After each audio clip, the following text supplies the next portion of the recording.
I'd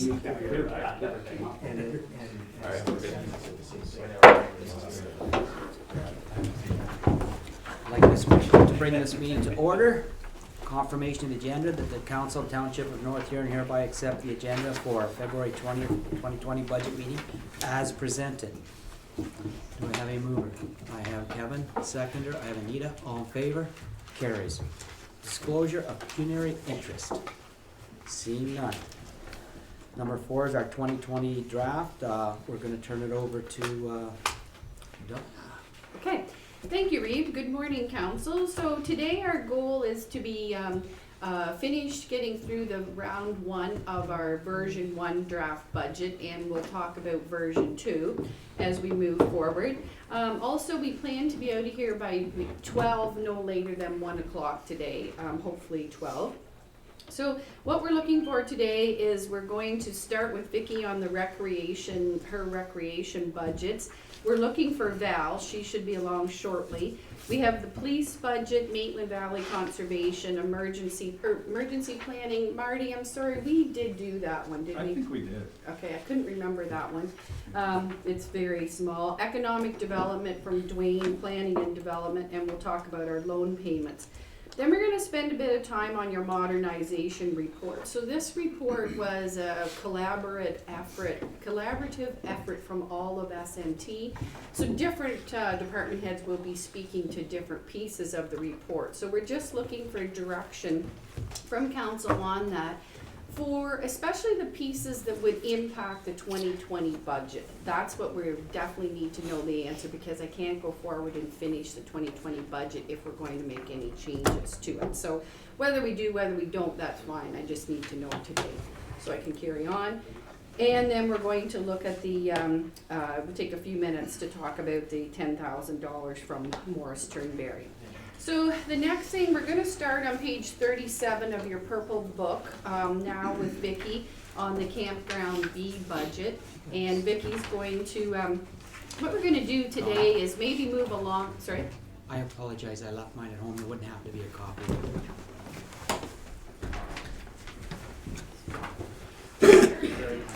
Okay, so we're going to go at a little bit higher level. We kind of, got some feedback from you on the last budget that we don't need to maybe go in such heavy detail. So Vicki's going to move along through hers and maybe talking, more globally on recreation.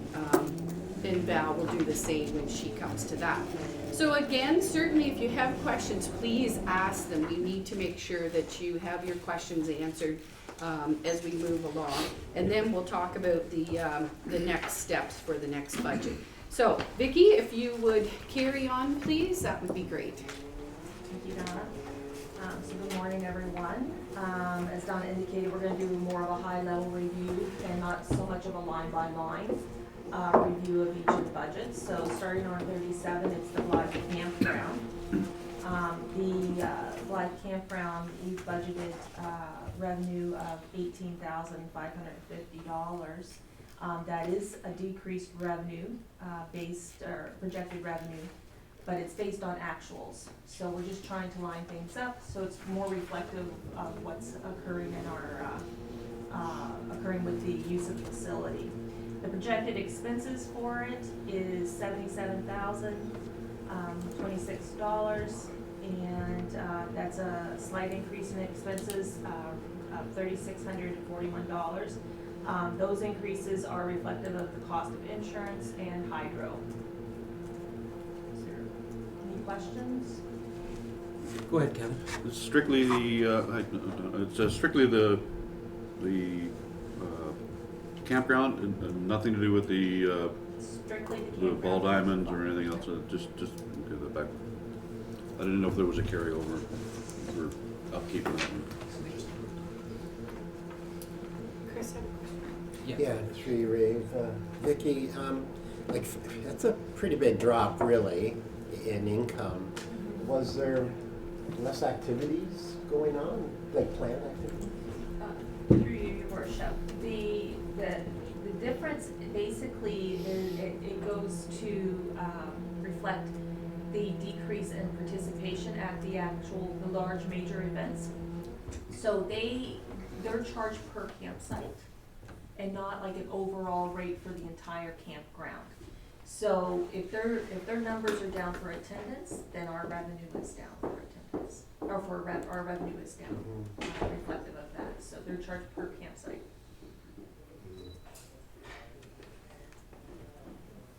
Any other questions? Okay, thanks. We can move on to the next one. The next one we're gonna look at is the recreation program budget on page 38.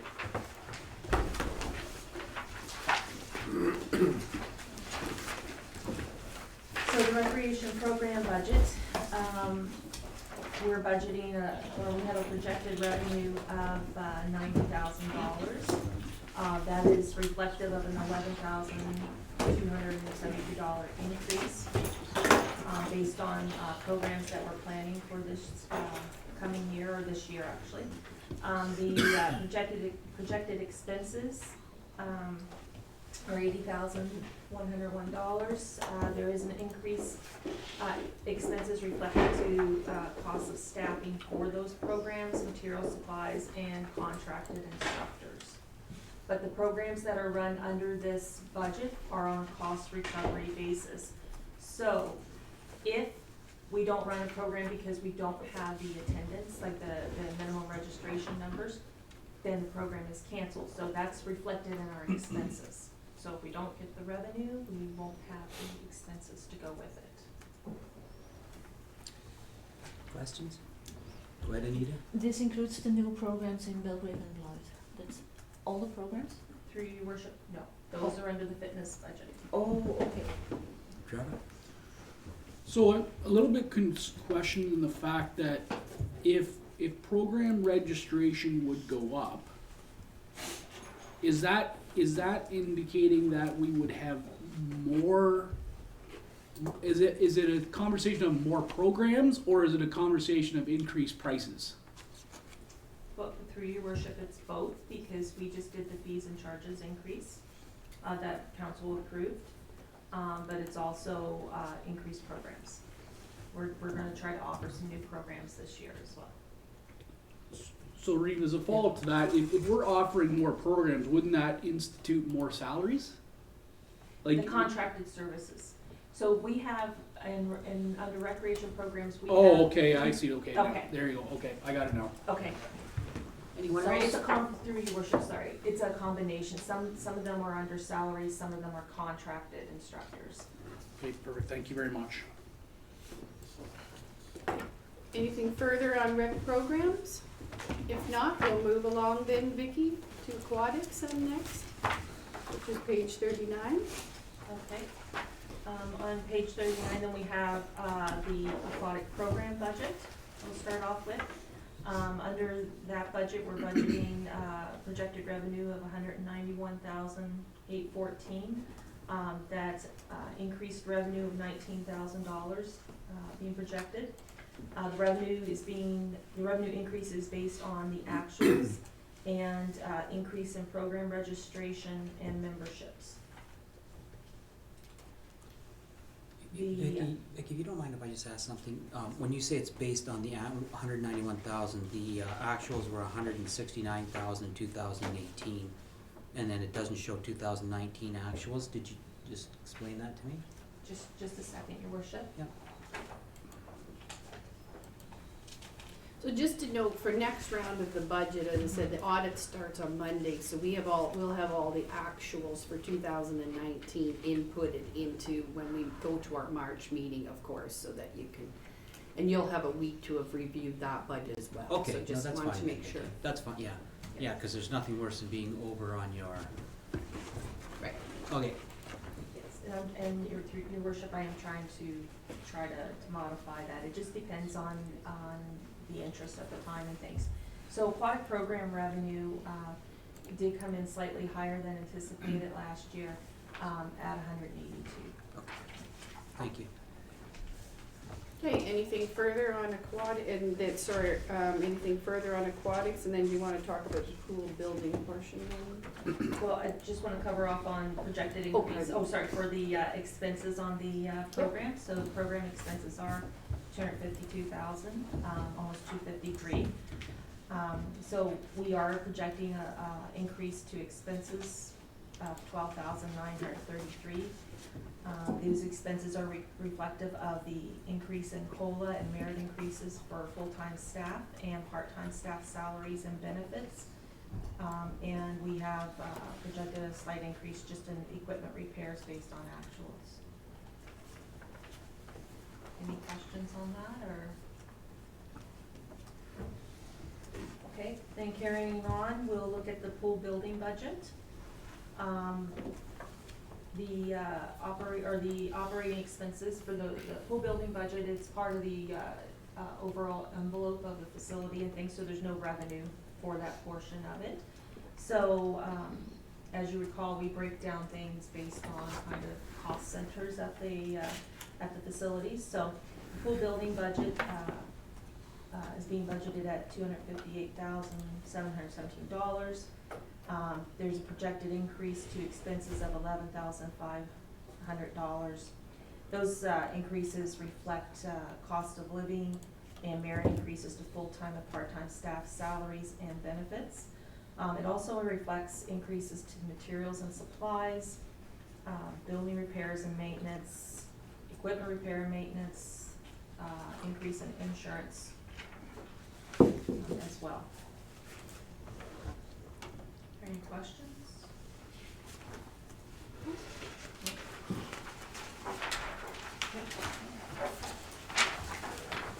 Next on our list then is the fitness budget. And it's the fitness program budget that we'll start off with.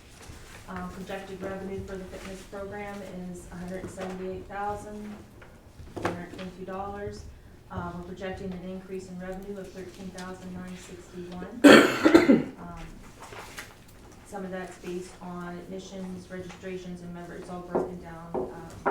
We have it all broken down on what we're projecting and things, but that's where the new outreach programs in Blythe and Belgrade fall under because they're fitness classes. So the increase in revenue basically can be attributed to that. The projected expenses, we're projecting an increase in expenses of $35,000 to an overall $171,492.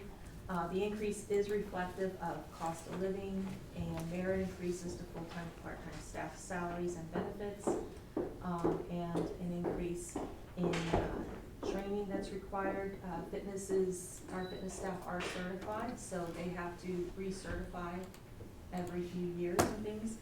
So it's also reflects an increase of $6,000 to transfer to reserves for equipment replacement, which we did discuss at the last budget meeting. Instead of coming forward needing $20,000 to replace the cycles and things, that we do put money away in the budget to save up for those costs. Questions? Brief. Yep. I'm pretty sure I've asked this before, but I can't recall the, when we talk about memberships and passes, how is a membership and like if somebody buys a membership for the entire facility, how is the revenue split between the two? How is it split between fitness and aquatics? That's actually a discussion we're having at the staffing level right now. So there's different types of memberships. The one that's in question right now is the one that is called complete membership, and the split on that. Right now,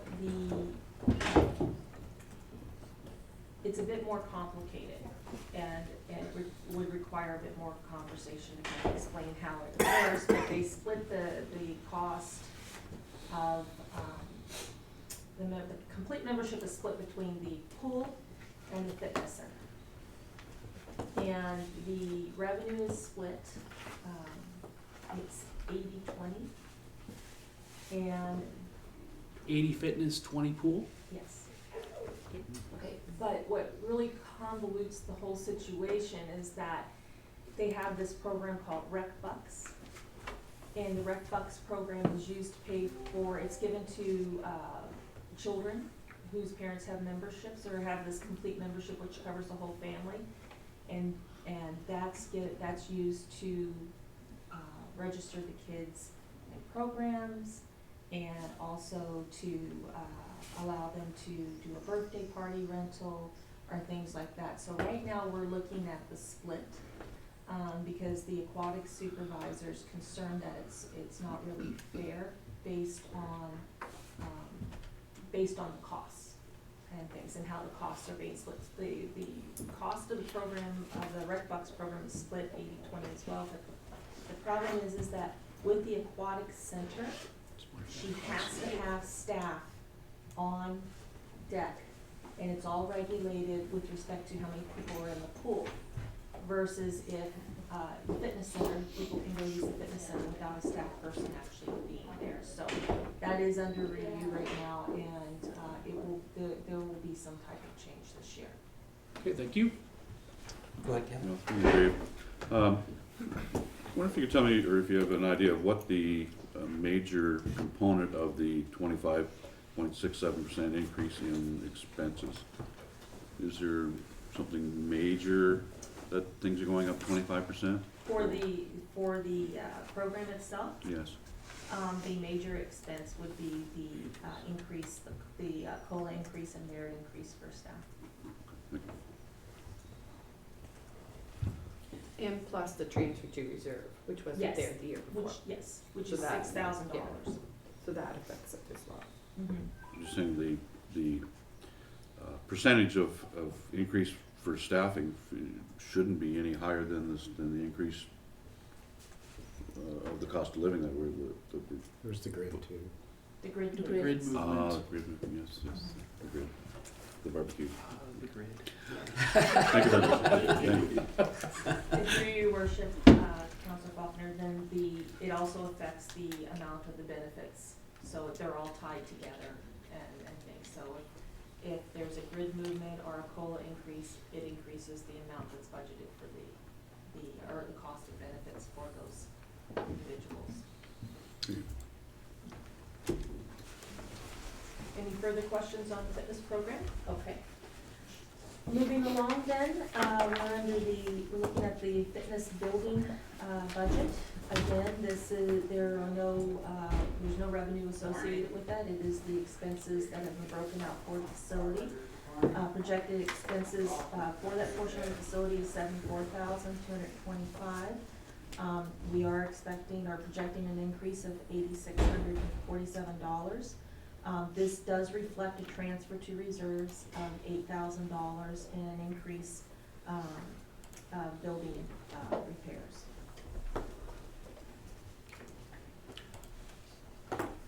Questions, comments? Go ahead. Yeah, Rita. why do you want that much to reserves to do the building repairs, or? It's to start the builder. We have no reserves after we buy the equipment this year for the cycles. Okay. We will have basically used up all of our reserve funds, and it's the same thing with the entire building. All of the equipment and things are older. It's all needing to be replaced. So. Any other questions? Seeing none. So moving on, we're on page 41. That is the recommend budget.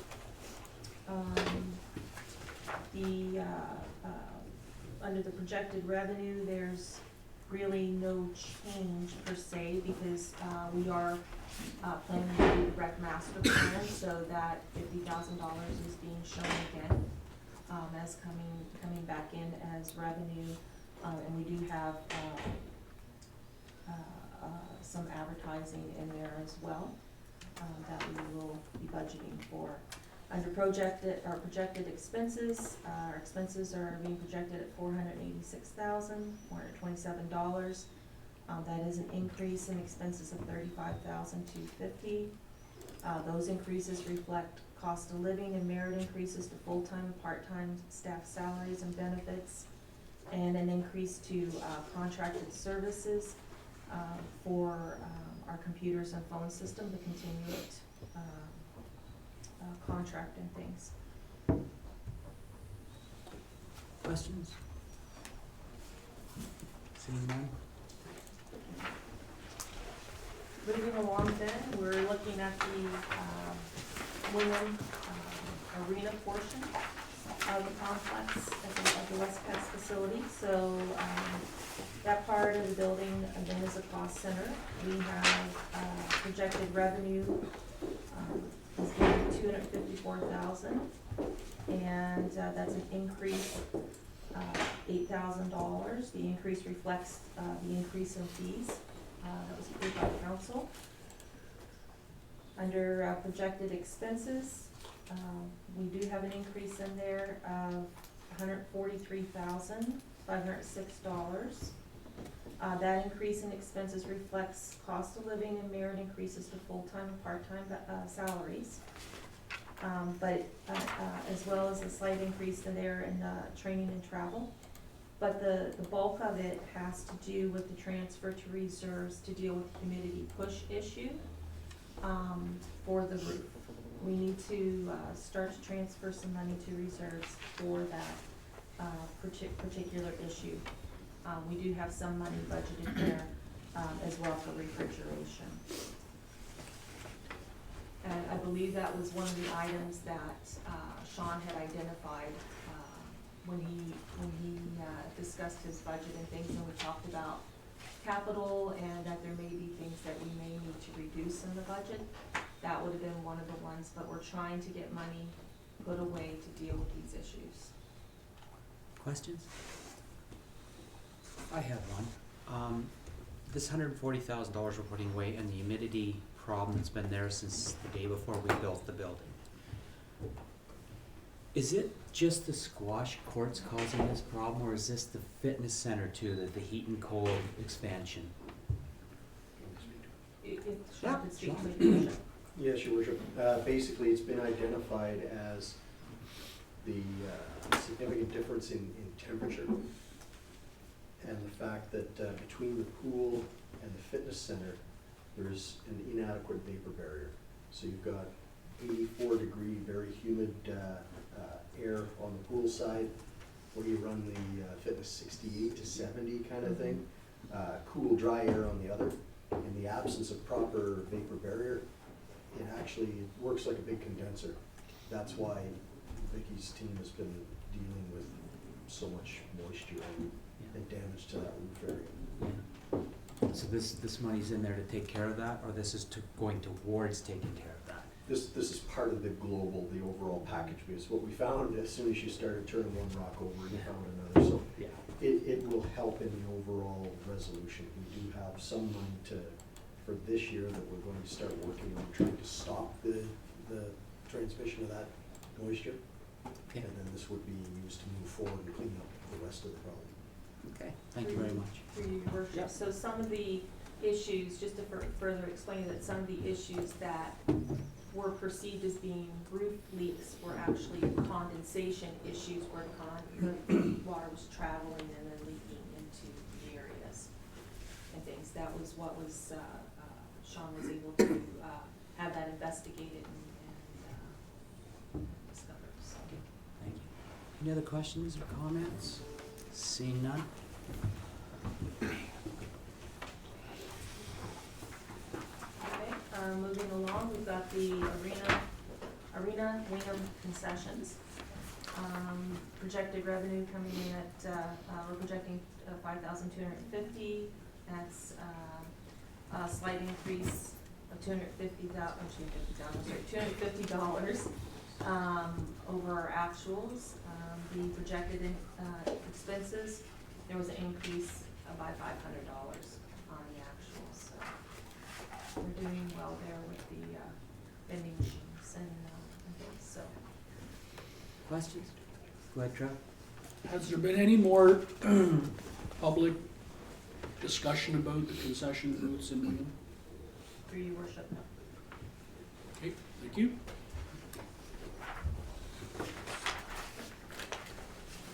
Carrying on then, we have the Knights of Columbus Hall. Council may recall that earlier in the year, we entered into a new agreement with the Knights of Columbus for the lease of that facility. We had negotiated an additional $2,000 in revenue, which is reflected in the budget. Between the user fees or the rental for it and the loan payment, the revenue is showing at 41.5 instead of 39.5 in previous years. Expenses for the facility are projected to increase by approximately $1,475 due to insurance and an increase for natural gas usage. So the expenses are budgeted $46,700. Go ahead, Chris. Through you, Reeves, is there any way of splitting the natural gas usage? Is it the kitchen using more because they have more activities, or is it just the building? Through your worship, it's the building. So the Knights of Columbus Hall do not have a separate meter. So it's all percentages. So whether it be the hydro or the natural gas, it's all based on percentages. So they have a percentage they pay of the overall bill. I guess that would be called a guesstimate. Yeah, major guesstimate, yeah. No, I'm just thinking of, future arrangements, This could be looked into, yeah. Through your worship, there was the LAS agreement, or not agreement, sorry, the LAS analysis that was done that provided the percentages that are used to break down what the cost centers are. So it's all of the breakdown that's provided for the building operations, whether it be for the pool, the fitness center, the arena, or the Knights of Columbus Hall, are all based on that report that was brought forward, I believe, in 2008. Yeah. That sounds about right, about 2008. And so that's what the budgets have been based on now. So, Ray, so I think the only thing ultimately is either that LES report gets reviewed again, or this council puts capital money to get a meter in that, like, break the meter out to that facility. That's the only option we're gonna have in order to understand what the use is, but I don't even know if that's even possible. Review, your worship. Yep. I don't believe it's possible. I think the hydro doesn't allow separate meters at one location any longer. Sean may be able to speak to that, but I believe that's the case, that they don't allow that. There's, through your worship, I believe there's multiple feeds too. We had looked at it, and Yes. it's a significantly integrated system, so it's coming in from all directions. In other words, the cost would be, whew. Right, so I think, Yeah. I think at the end of the day, I don't know what the cost to have the LES report was done, but 2008, we're now in 2020. Yeah. Probably wouldn't hurt to have that reviewed at least from a process wise, like if we're doing stuff, if we're changing the way the system, that building is being used, then ultimately the assumptions that were made in that report are probably outdated is my guess, but, and they may not be. It could be ideal, they could be bang on for all we know. Yeah, I see somebody writing something down, so there will be a follow-up on that. Kevin? Through you, Mickey, in the rental agreement with Knights of Columbus for the hall, I'm just going back a little bit when the proposal for the acoustic tiling in the ceiling for the sound went in, that the township had a portion of that allocated in their budget. Is the upgrades, was that a show of good faith in our program, or is there actually written in the contract that we have to do upgrades? I'm just wondering whether who wanted the acoustic? Was it required by the township, or was it required by the rental Knights of Columbus, and was our portion of that in the rental agreement, or was that just a goodwill gesture? Through you, your worship, I think you're referring to the grant application that we submitted. So the acoustic upgrades that we submitted in there, that's something that they are requesting specifically for their use and things. So, and they have indicated they would pay for those upgrades and things, their portion, if the, if the funding comes through and things, so, it's not something that's specific to the envelope of that building and things, it's more for their type of usage for, to create a better sound environment and things for rental so that they can bring in additional revenue. Things, so, no, at this point, that would not be something that we would be, covering costs for. But we put in a grant application for that, With them as a partner. but then it was part, but was it a requirement of us to do that? Because it takes staff time and such, so just what I was getting at, was this an act of good faith in the program, or what was that a line item on the rental agreement? That's all I was asking. Through your worship, the province and the feds look very favorably on partnership applications. So we were aware that they were looking at doing something over there, and so it was to make the application more appealing, so that we were more successful, because it was a partnership. So we were a supportive role, not a financial Yes. contributor, Yes. except for staff time. But we own the building, Yep. Yes, we do. so we would have to be on it. Yes. If I could, just in terms of, I think what Councillor Faulkner's question is in terms of, the application has gone in with the acoustics, but are we required to do that as part of our agreement with the Knights of Columbus? I think that's the, Yeah, is that, that was the question. that's what I understand the question to be. It was just for future, if they thought of something else they wanted, we would have to, if it was in the agreement, that's all. So I'm gonna presume we'd have to look at that agreement to answer that, or you have the answer? I have the answer, Okay. it's not part of the agreement. It's not part of the agreement. Okay. Donna, go Sorry, ahead. Ben, 2 comments. So Vicky, we have not heard on the grant application, and neither has anyone else. And I'm not sure what the time frame is, but they certainly haven't given us any early indications that this grant application is gonna be favorable. What happened with the grant applications is we've had no recreation grants in money in years. And so then when this came out, as you can imagine, the intake was overwhelming. And people were putting in for, brand new $30 million arenas and such. So they canceled the second intake. We were told that there was gonna be a second intake, which they have canceled already. And again, there's been no response on this. So we will have to wait it out and even see if it's going to be successful, but they were overwhelmed with it. The second thing I wanted to mention was on the LAS Audit Plus program in 2008. So that was conducted by LAS, which is a partner with AMO. There was no cost to the municipality. We were successful at that time with all the energy initiatives that were out. North Huron applied to be selected as a candidate to receive this as a service, and there wasn't that many municipalities that actually were selected to be a participant in that program. So they came up, and it was an extensive energy audit at that time.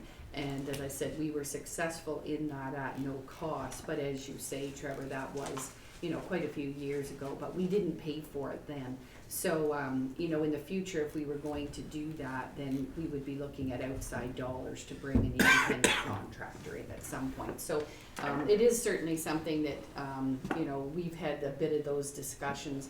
Energy's a whole separate discussion that at some point we would like to have as a whole topic. So, anyway, thanks. Go ahead, Paul. Through you, Reid. Sort of what ballpark figure do you think something like that would cost? Or I is that, couldn't say. I okay. wouldn't honestly know Yeah. at this point. Anyone else? Okay, if you turn to page 45 then, in your budget, then we're going to move down to Blythe. And the first one on the list there is the arena budget for Blythe. So projected revenue for 2020 is $129,200. We're projecting an increase in revenue of $800, which is basically reflective of the increase in rental fees. With respect to projected expenses, expenses are being projected at being $278,000. This is reflective of an increase of $25,577. That increase is reflective of COLA and merit increases to full-time and part-time staff salaries and benefits. A $10,000 increase to transfer to reserves, a $2,500 increase for building repair and maintenance, and increase in propane and fuel costs. Questions? Trevor? Vicky, it's not necessarily just the Blythe Arena, but I know has there been discussions with the minor hockey programs as it relates to, we operate 2 arenas, and we operate 2 arenas until the end of hockey season. But maybe not as everybody knows, but as the hockey season begins to wind down, the efficiency use of the arenas is not to peak capacity. Therefore, you're spending money on an arena that's sitting more idle than it is being used. Has there been a discussion, at least with the programs, to talk about making these units more efficient as it relates to later and off in the season? So you could basically take the ice out of one of them earlier and operate one arena in the municipality. Obviously, it's not ideal because Blythe, Brussels, as well as Wingham has their own. So it's not ideal, but I'm wondering if there has been some conversations at least around that efficiency. For your worship, there hasn't been any discussion since I've arrived here.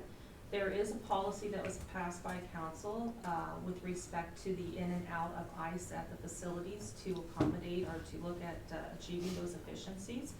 So the time frame is a little bit different on both arenas. The Blythe facility, the ice does not go in until October 1st. So we're not incurring those costs. And then on a rotational basis, the ice comes out early in Blythe. A rotational basis on a, like 1 year, it stays until the end of March. The next year, it's out anywhere from the beginning of March till the end, or to the middle of March, and things based on rentals and things. And with the Wingham facility, what we do is we cut back on staffing then as well. So just further to what Trevor said, then can you guys actually look at the last 3 years rentals at the end of the year? And just to be that simple, are we using it or not?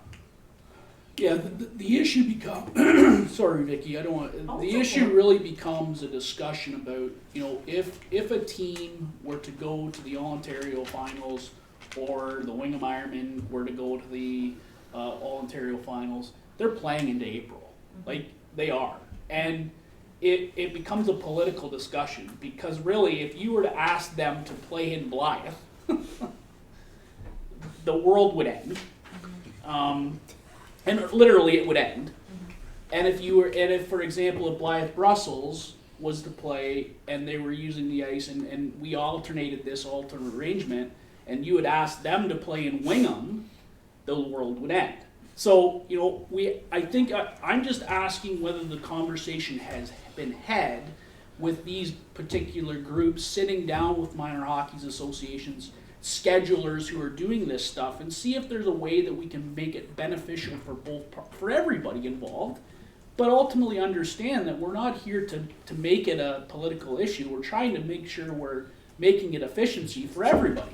And whether you play in Blythe or 10 minutes down the road, you're still in the municipality that technically you're paying for the ice. So what is the big deal?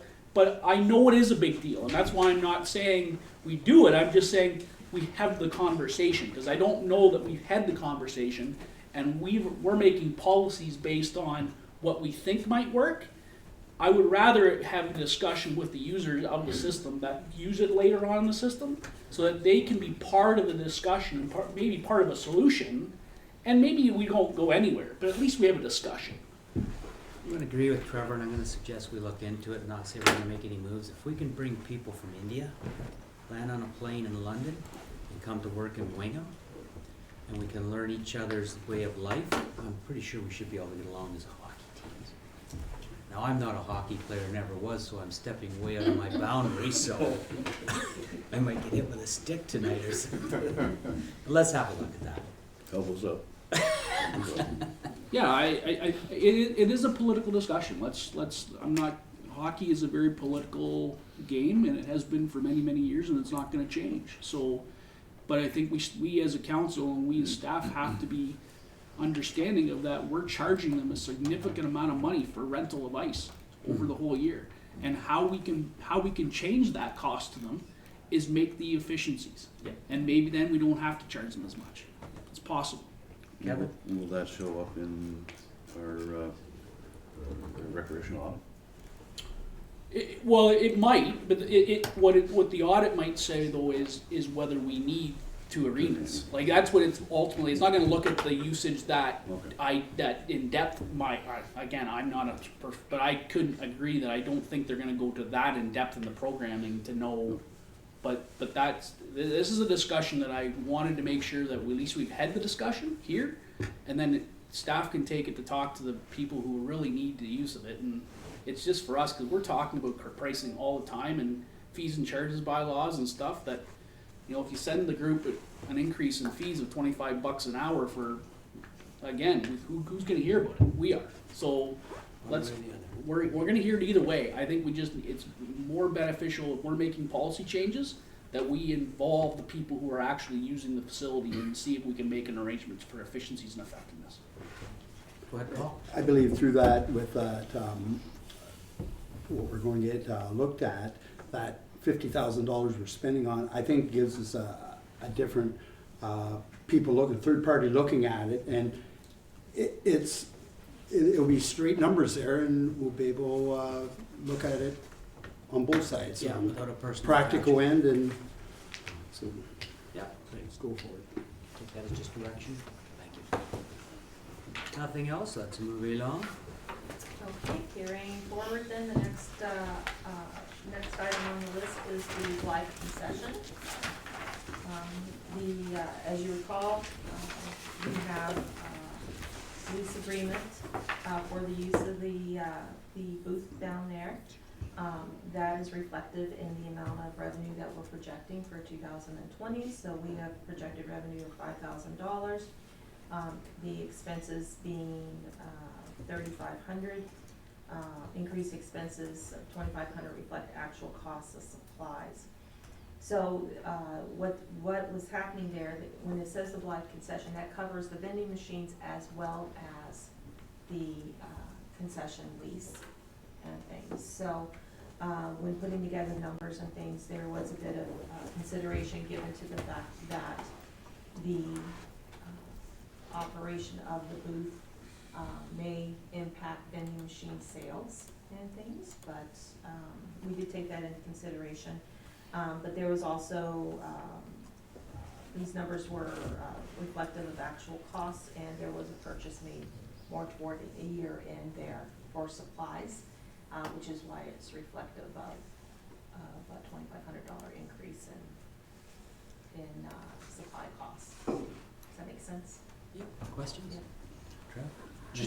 Just a comment, I haven't heard anything, good or bad.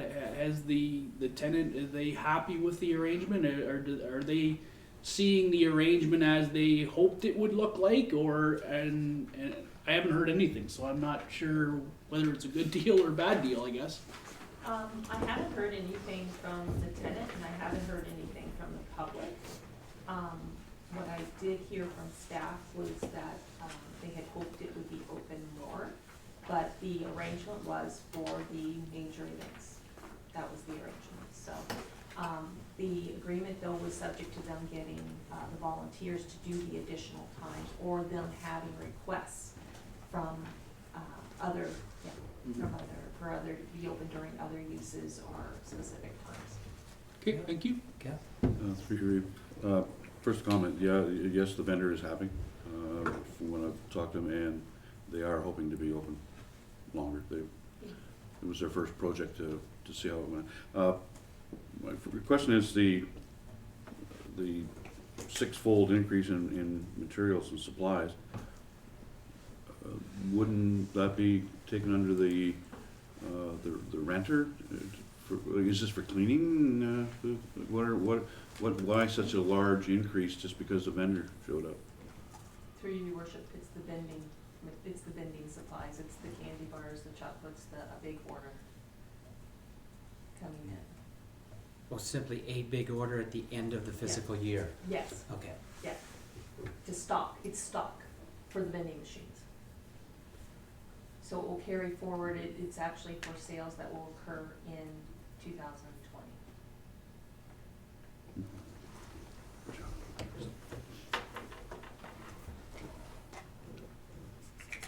Remember that Chuck Barr's button off when you There's not a shelf life on them, Kev. Okay. Twinkies, yeah. Oh, my, Something had to come out there. not sure. Okay, any other questions or comments? Seeing none, let's move along. Okay, the next one on the list is the Blythe Hall. We've projected the revenue as being $8,284. It's projected decrease of $2,055. That's a result of decreased usage. Projected expenses have been decreased by $13,520. Try to reflect that decreased use. Okay, so the expenses are projected to be $58,926. Go ahead, Kevin. Through your ear to Vicky. There isn't a line item here showing any increase in the usage now that there's a fitness program being provided there 2 days a week. Through you, your worship, that's something that we're going to have to look at, is how we're going to compensate Blythe facility for that usage. Right now, the revenue is covering the instructor costs and things, and we're gonna have to work that into the formula that we use. Any other questions? Seeing none, shall we move along?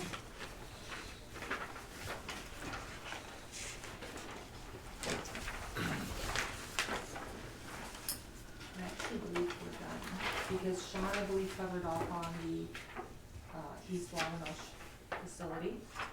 Sean, I didn't have that marked down that we talked about East Wawanosh at the last meeting, but I can just I quick. can do it as well. Yeah, I would say just quickly go through it. So I just, it's okay, I did just prepare kind of just an overview similar to the other ones, and just said, the projected revenue is coming in at $14,567, and, which is a slight, increase of a couple $100.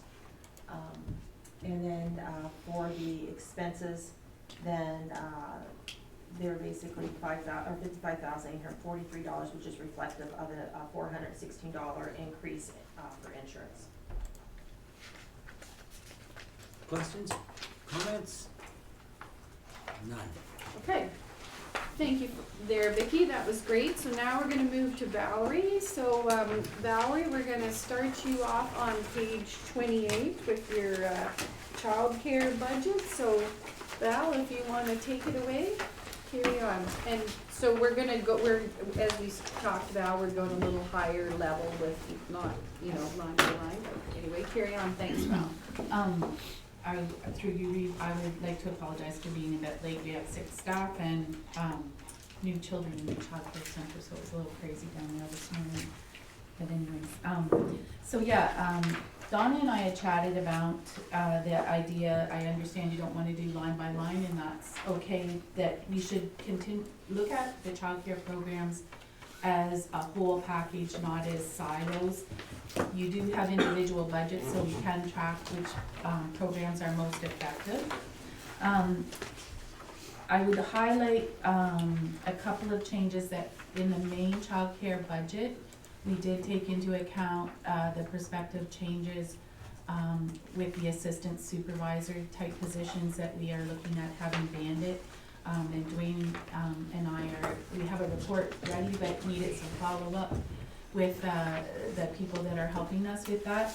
So my, salary numbers did take into account in all programs. The 1.5% is what I use for a calculation, and their band or grid movements. I did add in, we do get direct operating grant, it's called GOG from the County of Huron. And we are allowed to apply it to whatever budget area we wish as far as which programs. So I did stop applying our general operating grant on the Maitland River site. And I applied it additionally onto our main site to help balance out and offset the fact that it's more expensive to operate our infant, toddler, preschool programs, and that we always have the highest revenue generated through our before and after school programs. So that's why you might see an increase in direct operating grants or changes in that level.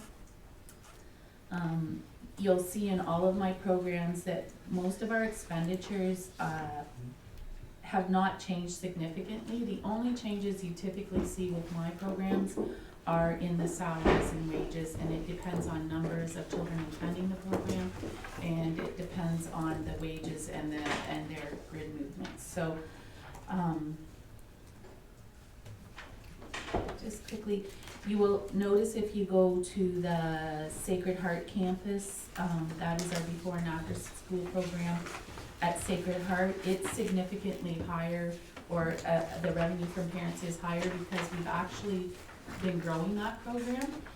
It sat for years at about 8 children, and then suddenly, because we've had so many JKS days continue out of our programs up at that school and into the grade 1 and up, that we are running more with 13 to 20 now, which is a lot higher than we used to have. So you will see an increase in revenue there. I will touch base on as well, Trevor, we talked about the rental agreement that we had, and I wasn't sure they were removing rent. They were actually deducting it from our general operating grant, but when we get our electronic transfers from the County of Huron, they don't break that down for us.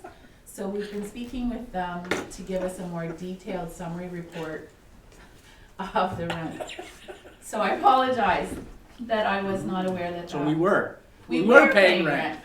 However, they just didn't really Tell us. identify it, yes, and I apologize, because when I got talking with the person who does the financial end at the county level, they didn't realize that we just get like a very high level summary of what we're getting granted.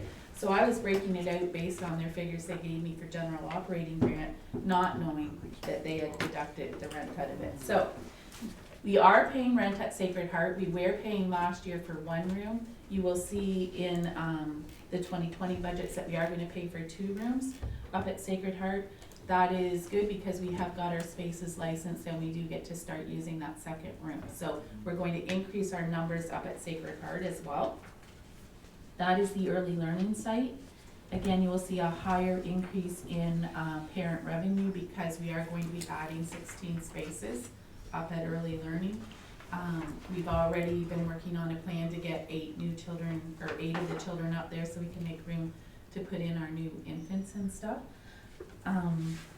But other than pay grid movements and the increase in, like the insurance costs were significantly higher, but overall in general, the budgets didn't change a lot.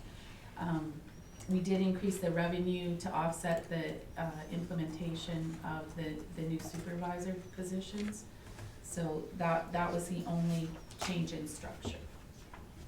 So I don't know what details you want, because we kind of wanted to do the overview, but if you have questions, I'll try to answer them. Let's open it up to the council. Go ahead, Trevor.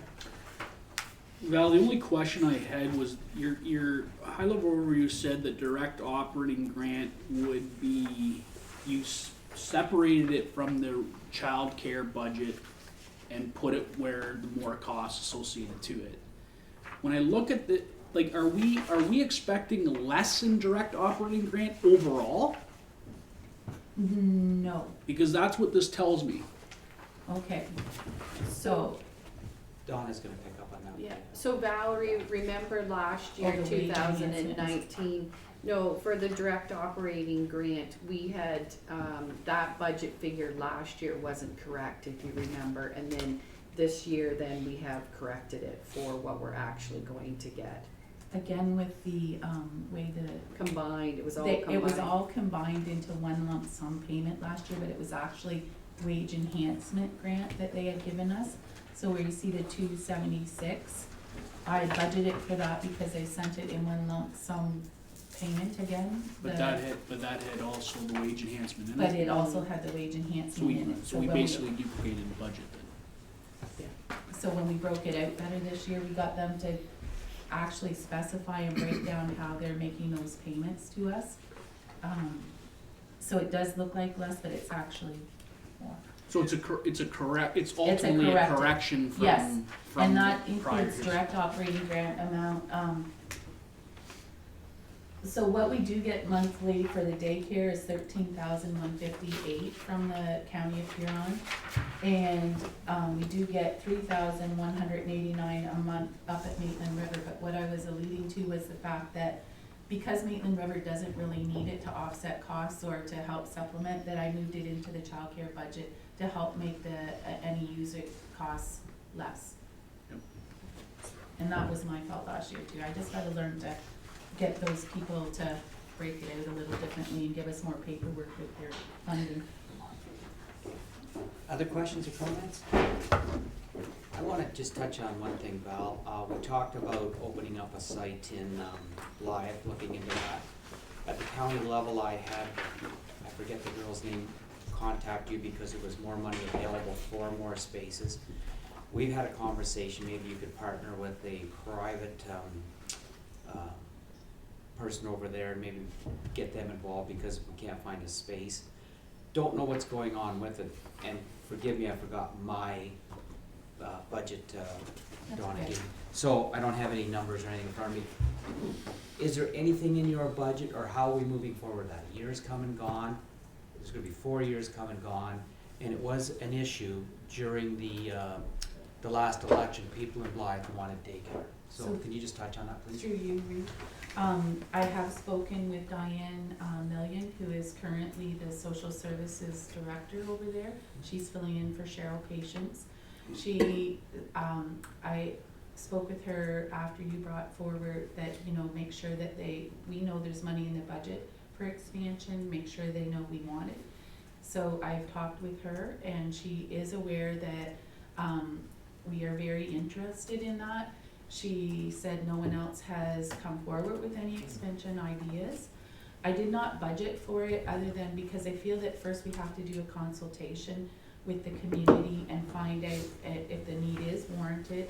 And I haven't got a direction yet on how you want to proceed with, like, the private idea. I haven't given any thought to. So space-wise, I still have no idea on how we might proceed with that. Have I talked with the county about receiving funding and helping us look at space and setting something up there? Yes. Okay, thank you, Val. Dwayne, can we move forward on that? Yeah, so we've in our 2020, in our strategic plan, we identified the daycare, the Blythe daycare to move forward in 2021. Right now, we're doing some restructuring within our daycare in terms of putting our supervisors into place, and we're increasing our staff complement a little bit. We will be increasing it by 1 this year. My understanding is in terms of our ability for staffing. It's in terms of our ability to meet our ratios that we need to meet legislatively. So that's something that I think we'll have to And look facility. at, and I mean, we can certainly start looking at that in 2020. There's a lot of work that is involved with that, and I think from my perspective, we need to get through this restructuring and get our folks into place, because we need to look at what our structure is, because we're going to be adding on to that structure. Yeah. So we need to make sure that we have the structure that will support a further expansion in Blythe. But Yeah. no, for sure, I mean, we'll move on and look at it. So the Val, when I brought forward the idea of a private person, that was, I realize how short we are of all help and understand that, and that's why I thought maybe somebody that's doing it privately now, we could piggyback with them and create more spaces. And again, I don't understand how it all works, I'm not gonna pretend I do, but I appreciate the fact that staff is moving forward with it. because it is, to my knowledge, it is a big issue. And I think we should just push a little hard on that if you don't mind, because we only have 10,000 things on the go now, so. Well, Just wanted to bring that up. Through you, Reeve, I do feel the greatest challenge besides staffing will be finding a suitable location. And I'm not sure the process, the best way to proceed with that either, unless the county might have some options or ideas that they might bring forward. So they are always generous with us, and they're very supportive of creating new spaces. So if they can help us find a way to do it, that's easily set up with like a new build or major capital expenses, I'm sure they'll help us do that. And privately, I will just comment that I don't know if you, depending how you do that, then you might have someone come in and undercut us as far as offering the services. And I think that if the partner was a private business in the community, that could possibly work. But if you enter into private arrangements with, say, for-profit childcare centers such as London Bridge in the London area like that, they may undercut your cost of services, and then they would be privately owned and operated, and I don't know how that would work as a partnership. Yeah. I'm gonna turn to my, our BIA representative. I'm gonna ask him if he could bring that forward to the BIAs to see how they feel about it so that we can move this along.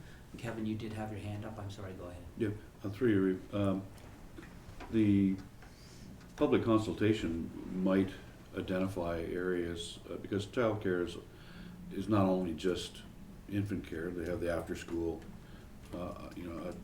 which all those programs require different assets or a different kind of building. You may not need the outdoor play space, you may just need an arena space, floor space, or a church basement or something to do an after-school program. So I agree with the consultation with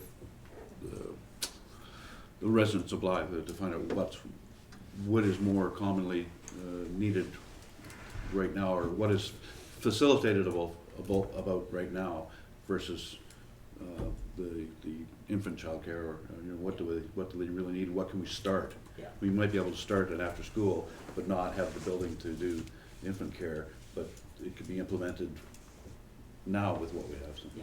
So that was my thought, that the BIAs could help us with that, because again, we have so much on the go. This council is really on overload, and the staff is on overload. But if the BIAs, if you could mention that and see, bring back a report if you don't mind to council on that. Go ahead, Trevor. Yeah, I think the only thing we have to be cognizant about is that no matter what the program is, there's regulations that are required. Oh. So we might think that it's, the BIAs or council may think that it's great to use the church basement or whatever, but the Ontario regulations indicate that you have to have a play school, playground, or whatever the case may be. I think we have to mirror the two discussions and say, here's what the needs are and here's what the wants are, but here's the regulations that we need to follow. Where can we meet in the middle and find a suitable arrangement? I just think I don't think this is something you want to rush into, but you want to expedite the process because we know that there is a concern. But I think ultimately at the end of the day, we want, as Dwayne has indicated, I don't think we want to rock a boat that is very rocky as it is with regards to the structure of that childcare. It has really been, last year I would say it's been a very strenuous time. So to rock it even more with an expansion, I would completely agree with the CAO's assessment of let's get it structured, let's get it sound, and have these discussions in the background and bring them in. Bring the leadership in the child care group to maybe they have suggestions, maybe they have thoughts. I think ultimately at the end of the day they're the ones that are going to have to support it. So because they're going to have to own it. So at the end of the day, if they get some support there, I think they'll be happy that council's looking to not only us to make a decision, but for them to help us make a decision. Yeah, great. Thank you kindly. Go ahead.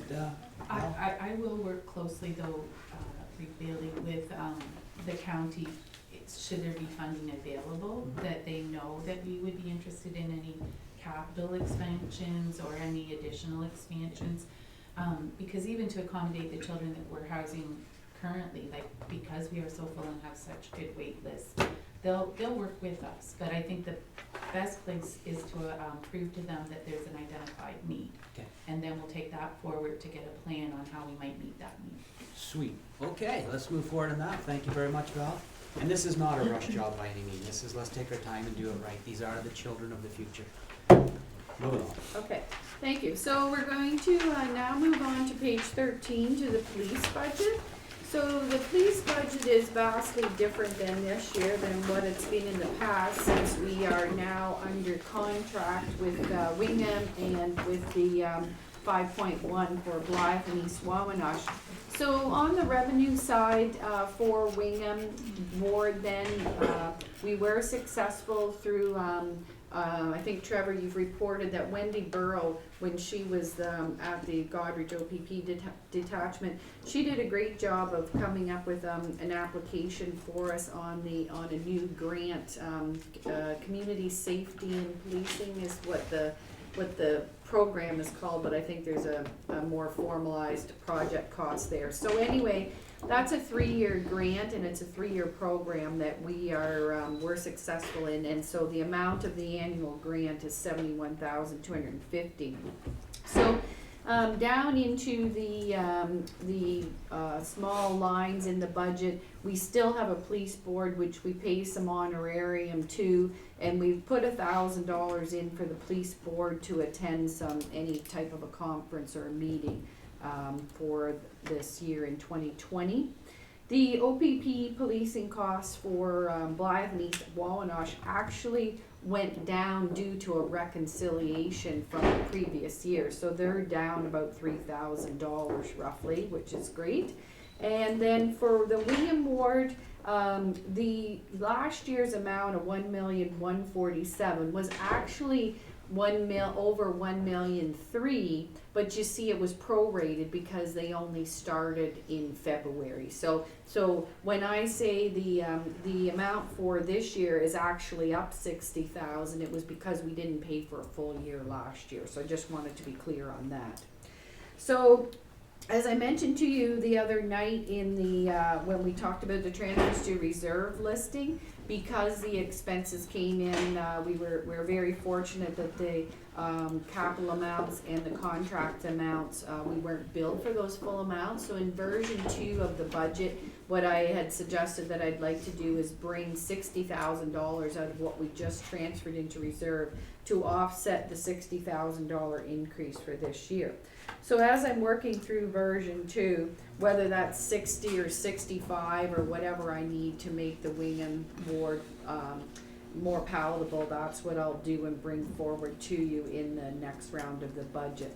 The other thing I just wanted to note was that now, until a full decision is made with the police station, that we still have to have some heat and hydro, we still have to have some maintenance costs there, so it's pretty minimal.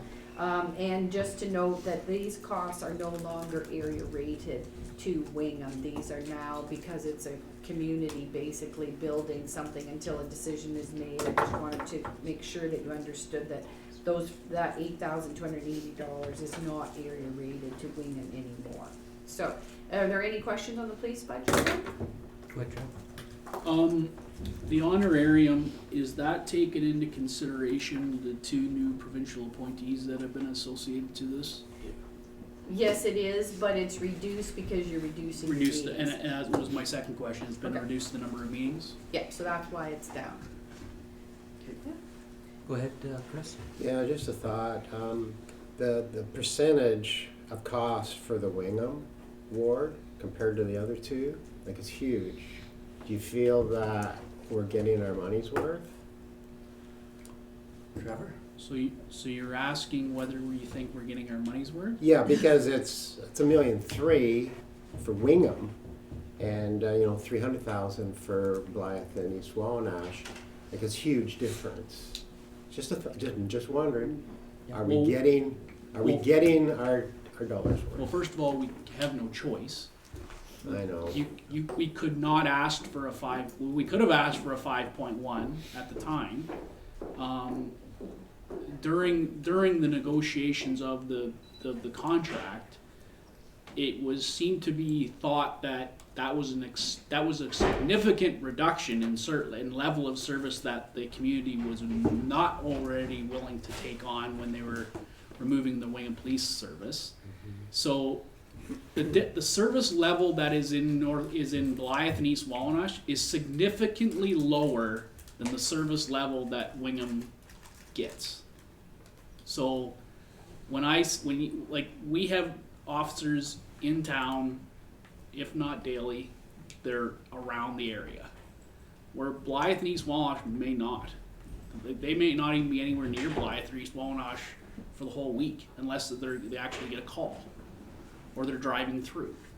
So I think you have to be careful about what Blythe and East Wallinash get compared to what Wingham gets is not apples and apples.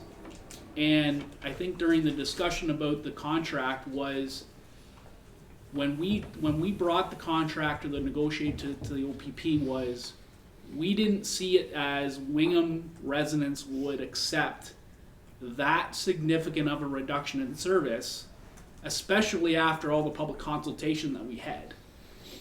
They were wanting the Wingham Police Service, which meant they were going to have 7 officers in town every day, potentially. But now they're not, right? So it's a conversation of what the level of service is, and do I think we're getting what we asked for? Absolutely. I think we're getting more than we've ever got, and this is not a shot at all to the Wingham Police Service. This is just the fact of resource that the OPP have that they're providing to the municipality that we aren't getting billed for. Like they're spending significant time at the schools. They're doing checks of if there's an issue that comes arise. They're there and they're doing those. That would happen with the Wingham Police Service. It would happen less frequent because they're dealing with calls all the time, and they're gone to Godrich and they're gone to court and a whole bunch of other things that are going on. So it's not a shot at the Wingham Police Service. It's the fact that the OPP have a significant amount of resources and expertise that we as the Wingham Police Service but didn't have the time or the availability to do those things. Yeah, that answers the question. I would just follow up with that, Chris, so you know that we're going to, and then I'll believe the negotiations will start next year, is it? Oh It's no, open? we're still got 2.5 years, So- 3 years. Through your worship, so the contract we entered into was a 3+ year contract, 3.5. but as council will be aware, myself, Dwayne, and Councillor McBurney attended a consultation meeting yesterday regarding the future of police boards centering around detachments. And so basically what the province is looking to do is to eliminate the Section 10 contracts, which is what we are currently in.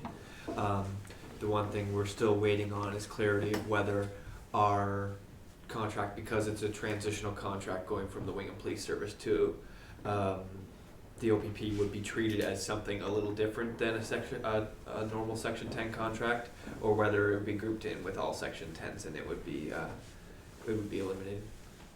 Thank you. Yeah, because I knew the contract was coming up. Rick? Yeah, through you, Reeve, in regards to what Councillor Plummer is saying, the officers in the Wingham are actually the same ones that were here before, so it's not a shot at the Wingham Police.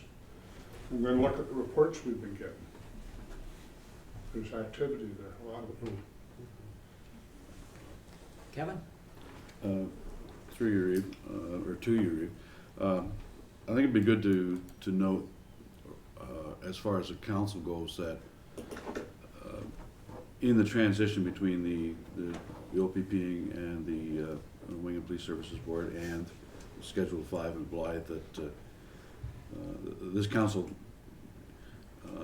thinks of each and every safety of each and every constituent in all of the wards,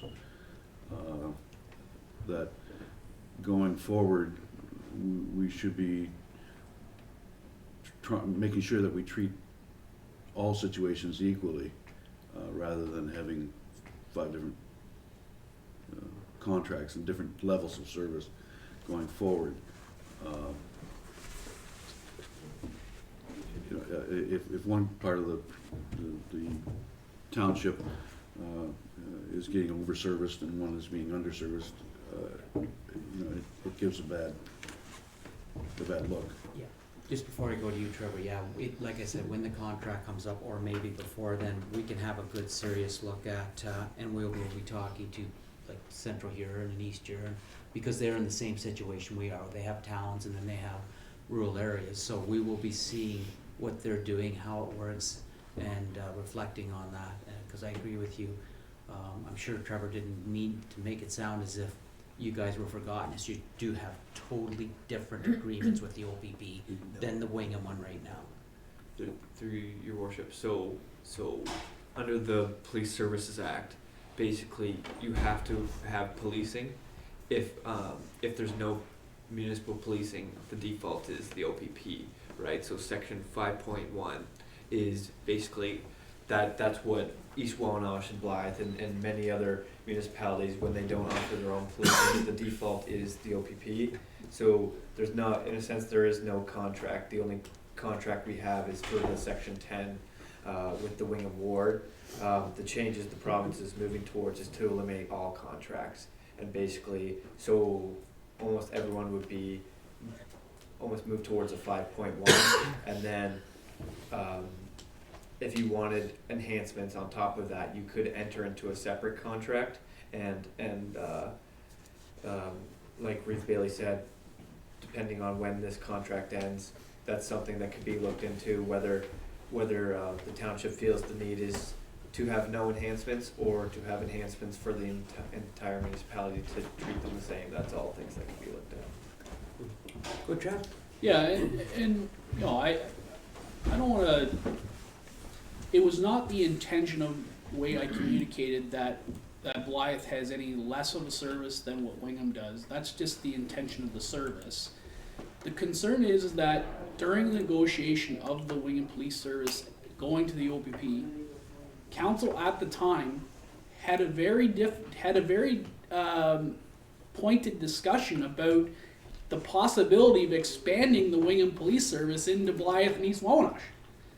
That was not asked. That was not even, that was discussed and rejected adamantly by the members of East Wawanosh and Blythe. So at the end of the day, I think the Wingham Police Service, the board as well as the Wingham Police Service, were looking at ways to ensure that every resident in North Huron was getting the same level of service.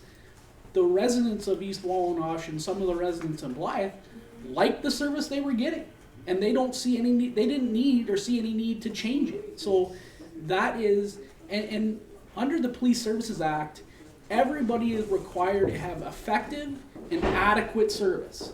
So that is a mandate that you have to have. So if you didn't have adequate and effective service, the province would maintain or mandate you to do that. And part of our concern at the Wingham Police Service level was that exact issue. Was, did we have adequate and did we have effective? We had adequate in the sense that we had the people. We didn't have enough. And that was the price tag that was to make it effective and adequate. We were getting very concerned at the fact that one of the people is our employees, and the fact that we wanted to make sure that they were safe. And the same thing with the OPP people. So I think at the end of the day, that's not the intention with these two separate contracts. The fact is we have no other choice with this transitional contract when you leave from your own police service. This was the option we had. One, because we didn't think it was right to change it all the way to a 5.1, thinking that we weren't going to get there anyways. This thing went through 3 different variations. It was hard to get to where we were today. So I think at the end of the day, I think, like Reed Bailey said, there is lots of things with the Police Services Act that's coming down the pipe. We don't know where it's going to land. I think at the end of the day, the Police Services Board, with the new provincial appointees and the discussions that's being had at the provincial level, I think council's going to be more informed, if any, as to what this is going to look like in the future for police services in North Huron. Excellent explanation. Thank you. Deputy Reed, thank you. Okay, anything further? Okay, we're gonna move on to page 14, which is Maitland Valley Conservation Budget. So since we put this budget together, we've received the draft amount from Maitland Valley Conservation. So it's going to, for your next round of, next version, it'll be $91,586. I had thought that the gentleman here the other night was going to speak to the budget, but I guess that had changed last minute. So Anita, I don't know if there's anything you want to add on to that, but let's say that that's the amount that's going to appear in version 2 of the budget. No, I don't have anything to add actually. There is, if there's any questions, I might have an answer, but. I do too. I meant to speak to you about it earlier, Anita, just the two of us, so I could get my head around what's going on. So this budget is the budget that by Ontario law, you have your budget and it's at X amount of money, and I think it's between 3 and 5%. You can raise it every year by Ontario law, and that's fine. There's also the contract that was signed by the previous government that says that if there's problems in the watershed, we would be responsible for whatever our share is. I think it could be 60% or whatever they decide. My problem is they don't tell us, and I don't see it in a budget. So is there any way, could you find out for us through them, is there any way we could know that this year, on top of this budget, they've decided they have to fix the Gorey Dam, and because it's in our watershed, we have to pay X amount of money towards it? And I can give you the information and you can take it back. But I have a concern that they may halfway through our budget year come along and say, this and this happened, and we need $50,000 out of Morris Turnberry, we need $50,000 out of North Huron. We don't have it in the budget, but we did sign a contract. Jim Campbell was the president, I believe, at the time, in 2018. I have a big concern with that. Yeah, as far as I understand it, it is like shared between the municipality where the issue is in and the overall board. So the budget for the Gorey Dam, for example, is already taken into account. It is into it here. In this, yeah, and they're putting up reserves. But the main thing that the budget went up is because there's so little money coming from the government. They're cutting, and Maitland Valley is doing everything they can to keep their budget really, really appropriate and low. And they are constantly in talks with the ministers from Environment and OFA, or MFA, or MAFRA. And yeah, they're getting grants, and they're working hard towards that, but it's not that they are spending money here and there and everywhere. That's not what it is. Okay. I appreciate that, because she's just answered my question, that they have put that in this budget. I was concerned that it was something. Well, it's not everything, because it's a really big amount of money, but they're working towards Okay, great. that. Yeah, I would just, again, my concern is always, I don't care if it's a tractor at the dump, if all of a sudden you're hit with a $500,000 or $100,000 headache and you haven't put it in your budget, how do you deal with that, especially if you get hit with 3 of them in 1 year? So my understanding is they've started to work towards that, and I don't have to worry about that because it's in their budget. So that's good. That's my understanding. Okay, Trev? I think ultimately, I think at the end of the day, the concern is that we see a number, Yeah. right? Like, Maitland Valley has a budget that then they take that budget and split it and levy it to the members of the watershed. Yeah.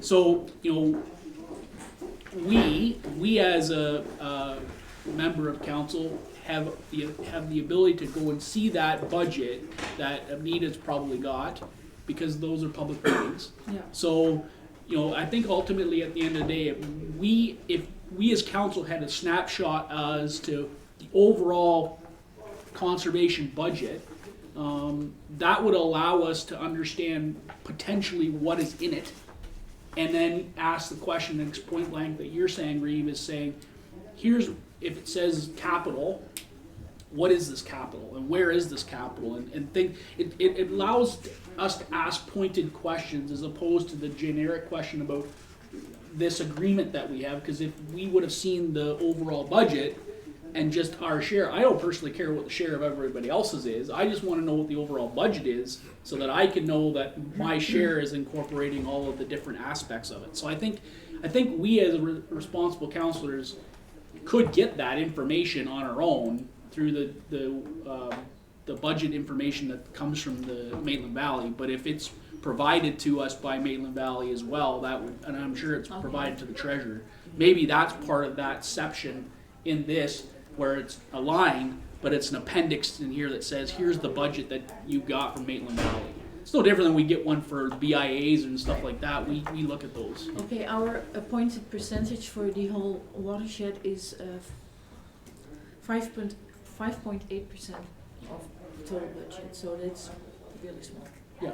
And our municipality is 100% in the Maitland watershed. And as to what Trevor just said, yes, we were expecting to have the Maitland Valley at the last council meeting on Monday speak to the budget, and I was all prepared to ask the question, but it was a little bit of a mistake. So again, it's always nice to have this stuff before we do our budget, then we know what to do going forward. Once we've made our budget up, there's no sense coming to council and asking for money, the budget's made up. So you need to know to come before budget. Travis? Just a question, Anita, has that budget been passed by the Maitland Valley Board? It has not been passed as of yet, okay.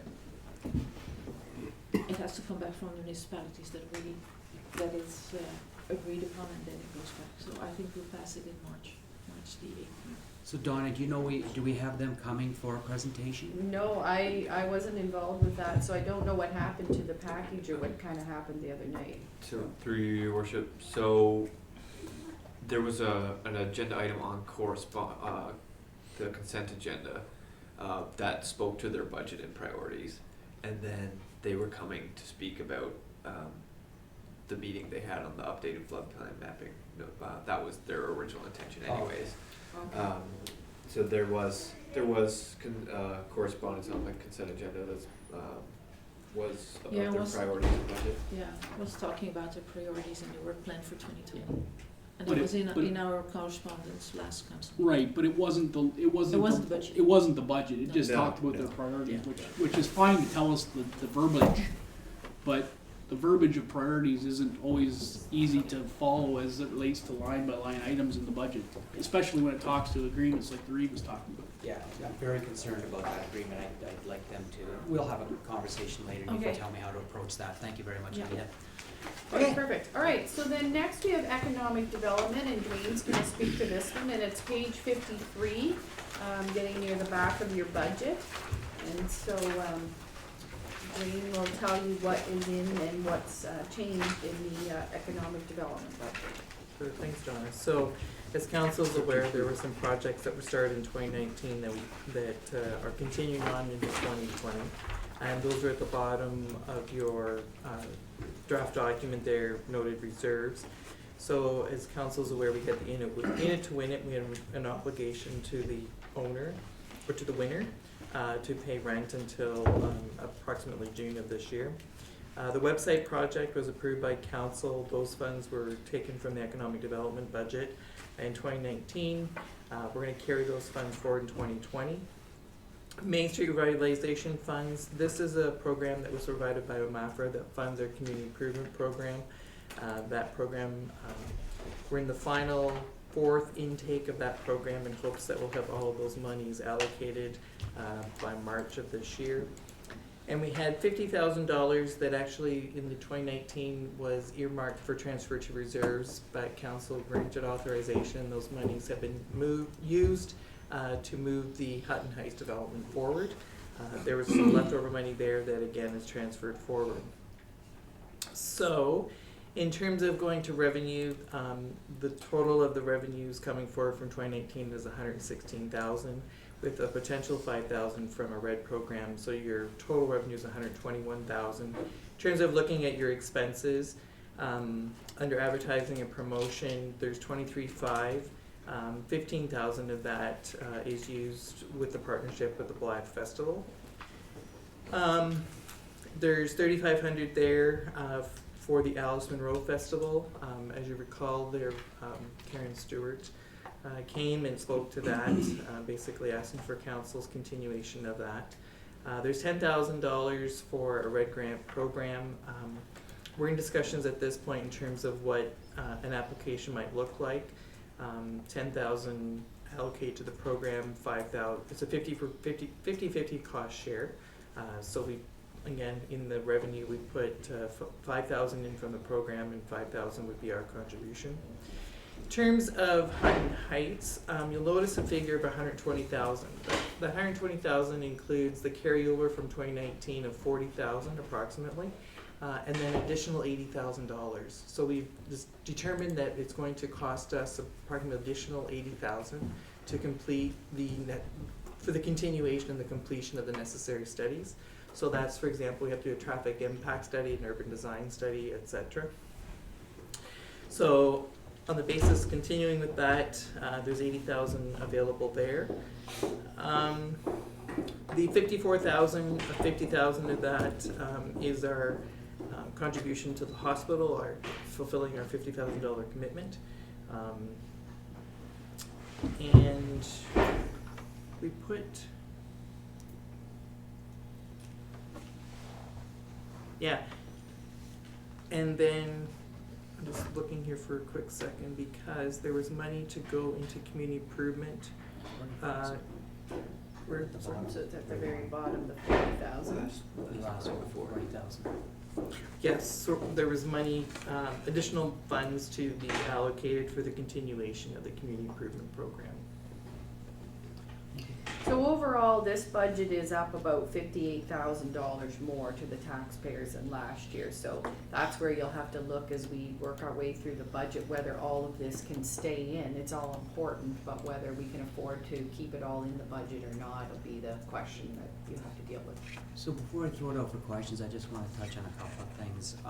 This is the final installment for the hospital, is it not? At the 54? I think it is, yes. I have to, Yes, I it is the had last, yes, it is. Yes, it should It's be It was a 2022. 5-year commitment. So that'll leave you up $50,000 for next year. Are we gonna touch on the Hutton Heights, the water going out to there this meeting or the next meeting? Where is that 1.7 million? Because we are spending this money, we are pushing it forward. We do know that the 1.7 million to run the water out is coming at us. And we do wanna build on there this year, not 30 years from now, because we are investing time and money into it. Can somebody tell me where that stands right now? Have we just moved forward with that? So just in terms of, we commissioned for the design work for the water and the sanitary, but in terms of the $1.8 million to actually install the infrastructure, and that's something that there's been discussions as you're Yep. aware of. And in terms of how we're going to finance that, we haven't yet landed that. As you're aware, we're having discussions at upper tier levels of government in hopes that there'll be some financial assistance there. But those discussions are ongoing at this point. And again, council, there's nothing being hidden from you. When I have the next council meeting, when I talk about the problems we're having, this will be part of it. And I will explain all that to you. But I just wonder if we shouldn't be budgeting that. Where I'm going with this is, I'm going to be asking the upper tier government for money. I'm gonna reach way up in the clouds. Should we not be having this in a budget or as a costing somewhere so that when I talk to them, I can say, we need to spend $2 million right here, and we have a big problem we need to take care of. Can you guys help me financially? But like, should we be doing that so that when I approach them, or just if we're laying back and saying, we're gonna think about that later, will that inhibit what I'm trying to do? What we're trying to do? Yeah, I'll let Deputy say, and then I can comment. Yeah, well, I guess my comment would be, like, if we're gonna, whatever we do for that, in my mind, there's really two options that it can happen, and correct me if I'm wrong, because I sometimes get confused with these reserves, but this is water and sewer. You could finance it through reserves, that we would pull the money from reserves and finance it. We don't have enough money to do that. So that's where you would get the financing, whether it be from the government or a loan or a debenture or whatever the case may be. There's no way for us to budget that in the sense of now, and we ain't going to be, there is not a line that's going to be going in to Hutton Heights in 2020. So there's no, even if you want to put $1.7 million in the budget, all you're going to be doing is then transferring it to reserves on December 31st, because there isn't a water line that's going to be going in until probably, if anything, late 2021 is my guess. So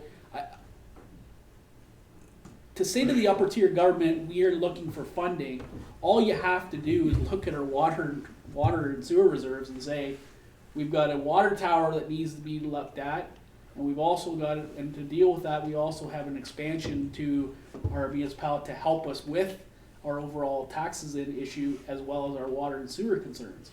So those are the talking points in my mind that if upper tier government wants to have a problem with what we're doing or why we're asking them for money, take a look. Like, we're open book, here's the water reserves and here's where we are.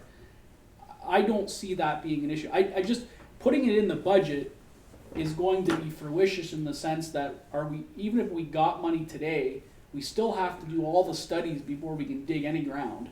So, and that could be the end of the year by the time all those studies get done. So if we're looking to put something in 2021, maybe the end of 2021, maybe there's some more budget room there, but I don't think putting any budget room into that 2020 makes any sense because there is not going to be any backholes or any drilling of anything to put a water in at that point. Having said that, Trevor, but we are doing the studies now to get the water out there. That's the 80,000. That's the 80,000, okay.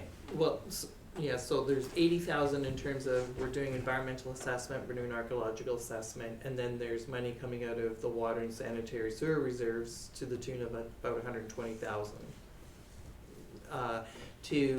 For BM Ross to do the design work. Yes. Once they do the design work, then we can, depending on the direction given by council, we can then retain BM Ross to prepare the tender document. We can go to tender, okay? And actually award the work to do the installation, if we so wish, at that point. But that's when we'll have to have the $2 million or $1.8 million when we tender it. But that's also the discussion that we still haven't made the decision on.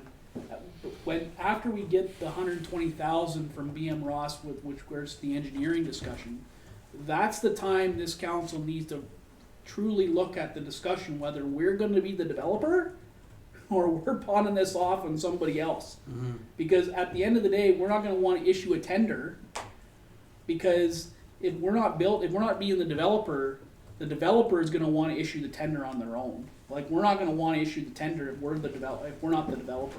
Yeah. Maybe I'm not wrong, but I think ultimately at the end of the day, if we get to the point where got tender documents to send, that's got to be then the real hard-nosed discussion at this council table that says, are we going to be the developer of Hutton Heights, or are we going to now say, we've got this thing shovel ready, developer, come on board, we're here to go. And just so I'm clear in my mind, what I'm talking about is the pipe from Wingham to Hutton Heights. I understand the development, that's a whole different ball game. Like, are we gonna pay for it or somebody else? So I'm talking about the developer's not gonna wanna develop that if we say you have to pay for the pipes from the McDonald's that are coming all the way out to Hutton Heights and then develop everything in Hutton Heights. The cost for them would be, I don't know, we'll still have the conversation with developers, maybe they will. But that's the part I'm working on. That's what I'm thinking about. I'm not thinking about the actual development in Hutton Heights at this point. Okay. Alright, so we're good on that? Any other questions or comments or concerns with, what are we on here? Township of North Huron, The economic development. economic development. So as I said, we may have to have a second look at this one depending on how our budget lands, because as I said, this is quite an increase on the budget and we may not be able to do all of this. I hope we can, but we'll have to see how the second round works out. And the biggest expenses, you've added $40,000 in there on that community improvement plan that we hadn't had before. So that's, as I said, it's a good project, but whether we can keep it, I don't know. We'll have to see next round. Okay, so then if we move on to the next one is page 54, so our planning and development budget. So this is a small budget. For planning applications, as you know, we only increased it slightly. I'm gonna take a second look at that because we've been very fortunate with having some of the development last year. Our planning application money is quite significant that we got from last year. So in the salaries part of it, we do have, because the clerk's department especially spends so much of their time on planning and development, this is just an allocation of some of the administration staff's salary to this budget. It's not a separate person or anything like that. And the only other big point in here is we always put in $10,000 if we can into the budget. Because, especially with the development and stuff, there's things that happen that the municipality has to protect their interests. Like, for most development, it's fully recoverable from the developer. But there are issues that arise that in order to protect the municipality, we need engineering advice. And so then that gives us a little bit of money where we can't recover it from somebody. So, and then the difference from last year, then you heard about it then on Tuesday night, all about this LiDAR mapping. This is where the money came out of this budget in 2019 to pay for all that mapping that the gentleman spoke about on Tuesday night. So that project has been completed, so it's not back in this budget. Okay, so, yeah. That LiDAR, was it not 7,500 that we? Sean can answer that probably. Sean, so the full cost of the LiDAR mapping then for last year, we, I can't remember whether we got the grant money on that. It was a project with Morris Turnberry and they paid a portion. Yes, we, through you, Your Worship, we received the grant. We were fortunate to be accepted on that, and it was split. Everything was covered off last year. And so from what the gentleman said on Tuesday night, it sounds like it's pretty valuable information as we move forward, that it was a good project to undertake when there was grant money available.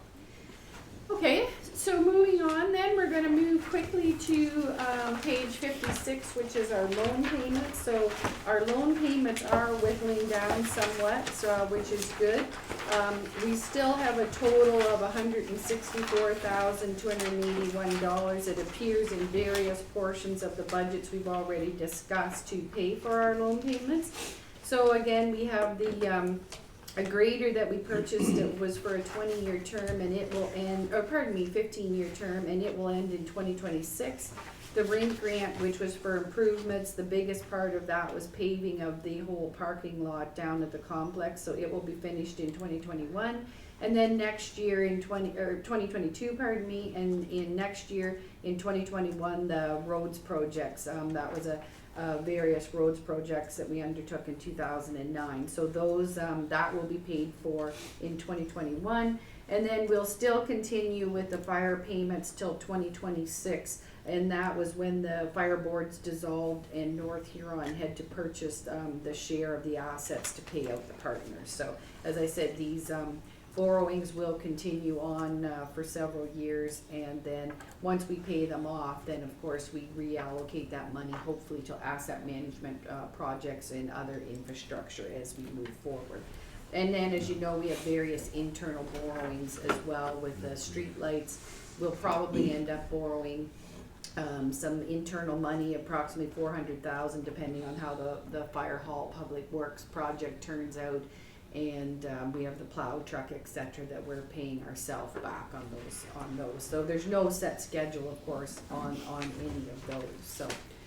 So that completes the round one of the budget. So what we're going to do for March the 13th then is we're going to incorporate all the changes that we already know of.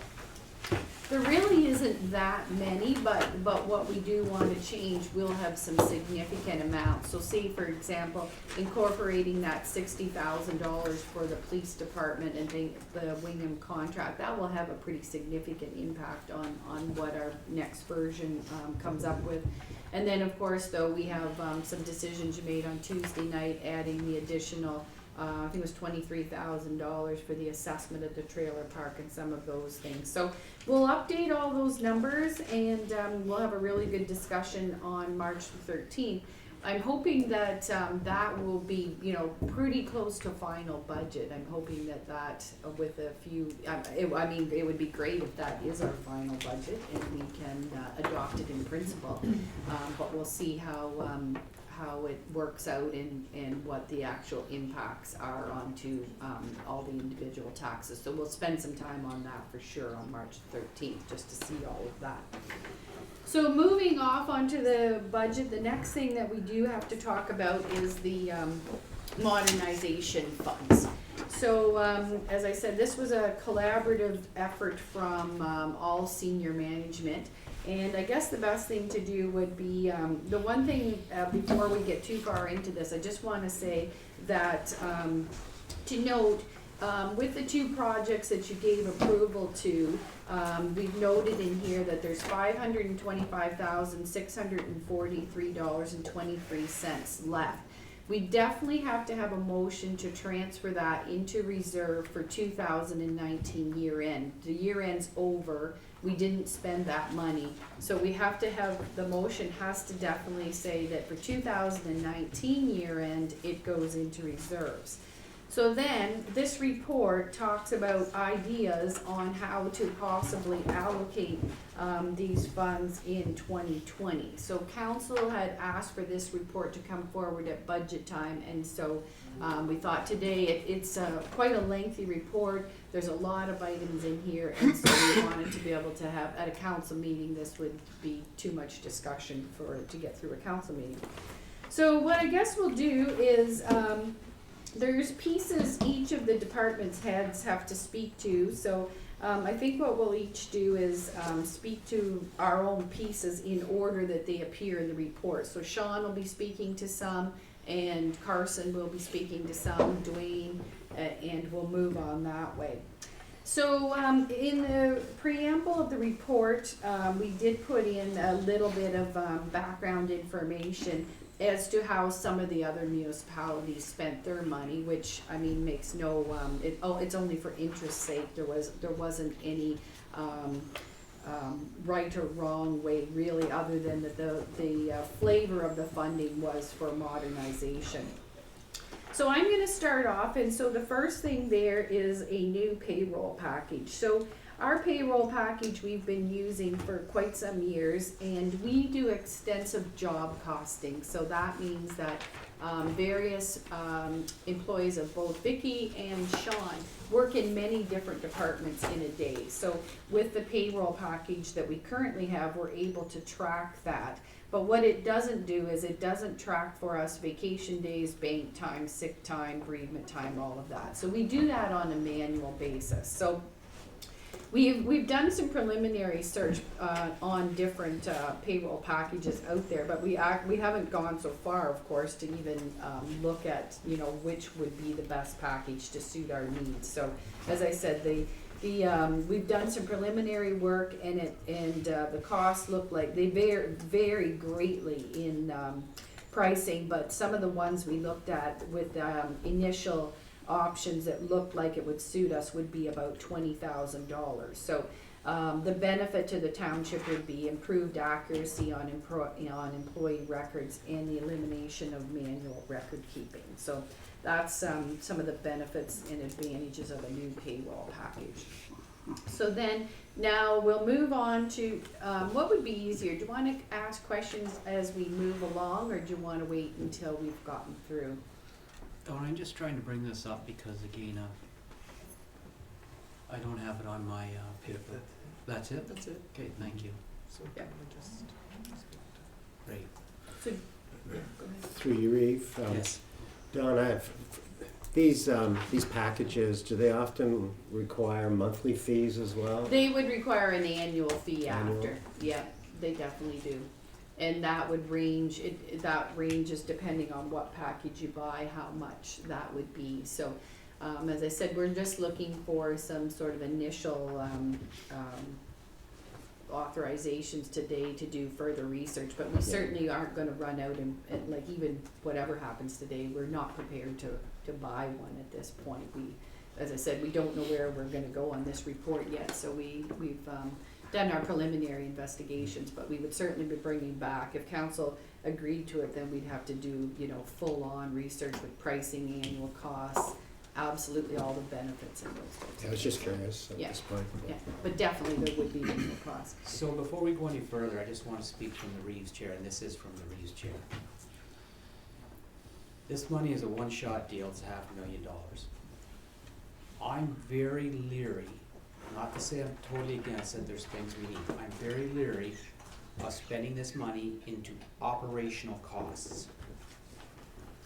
Because the operational costs should be covered by the yearly budget. This is a one-time opportunity where we can take this and put this money to good use. So a lot of what I see on here is what I call operational costs that should be built into the budget, such as the new payroll package and stuff like that.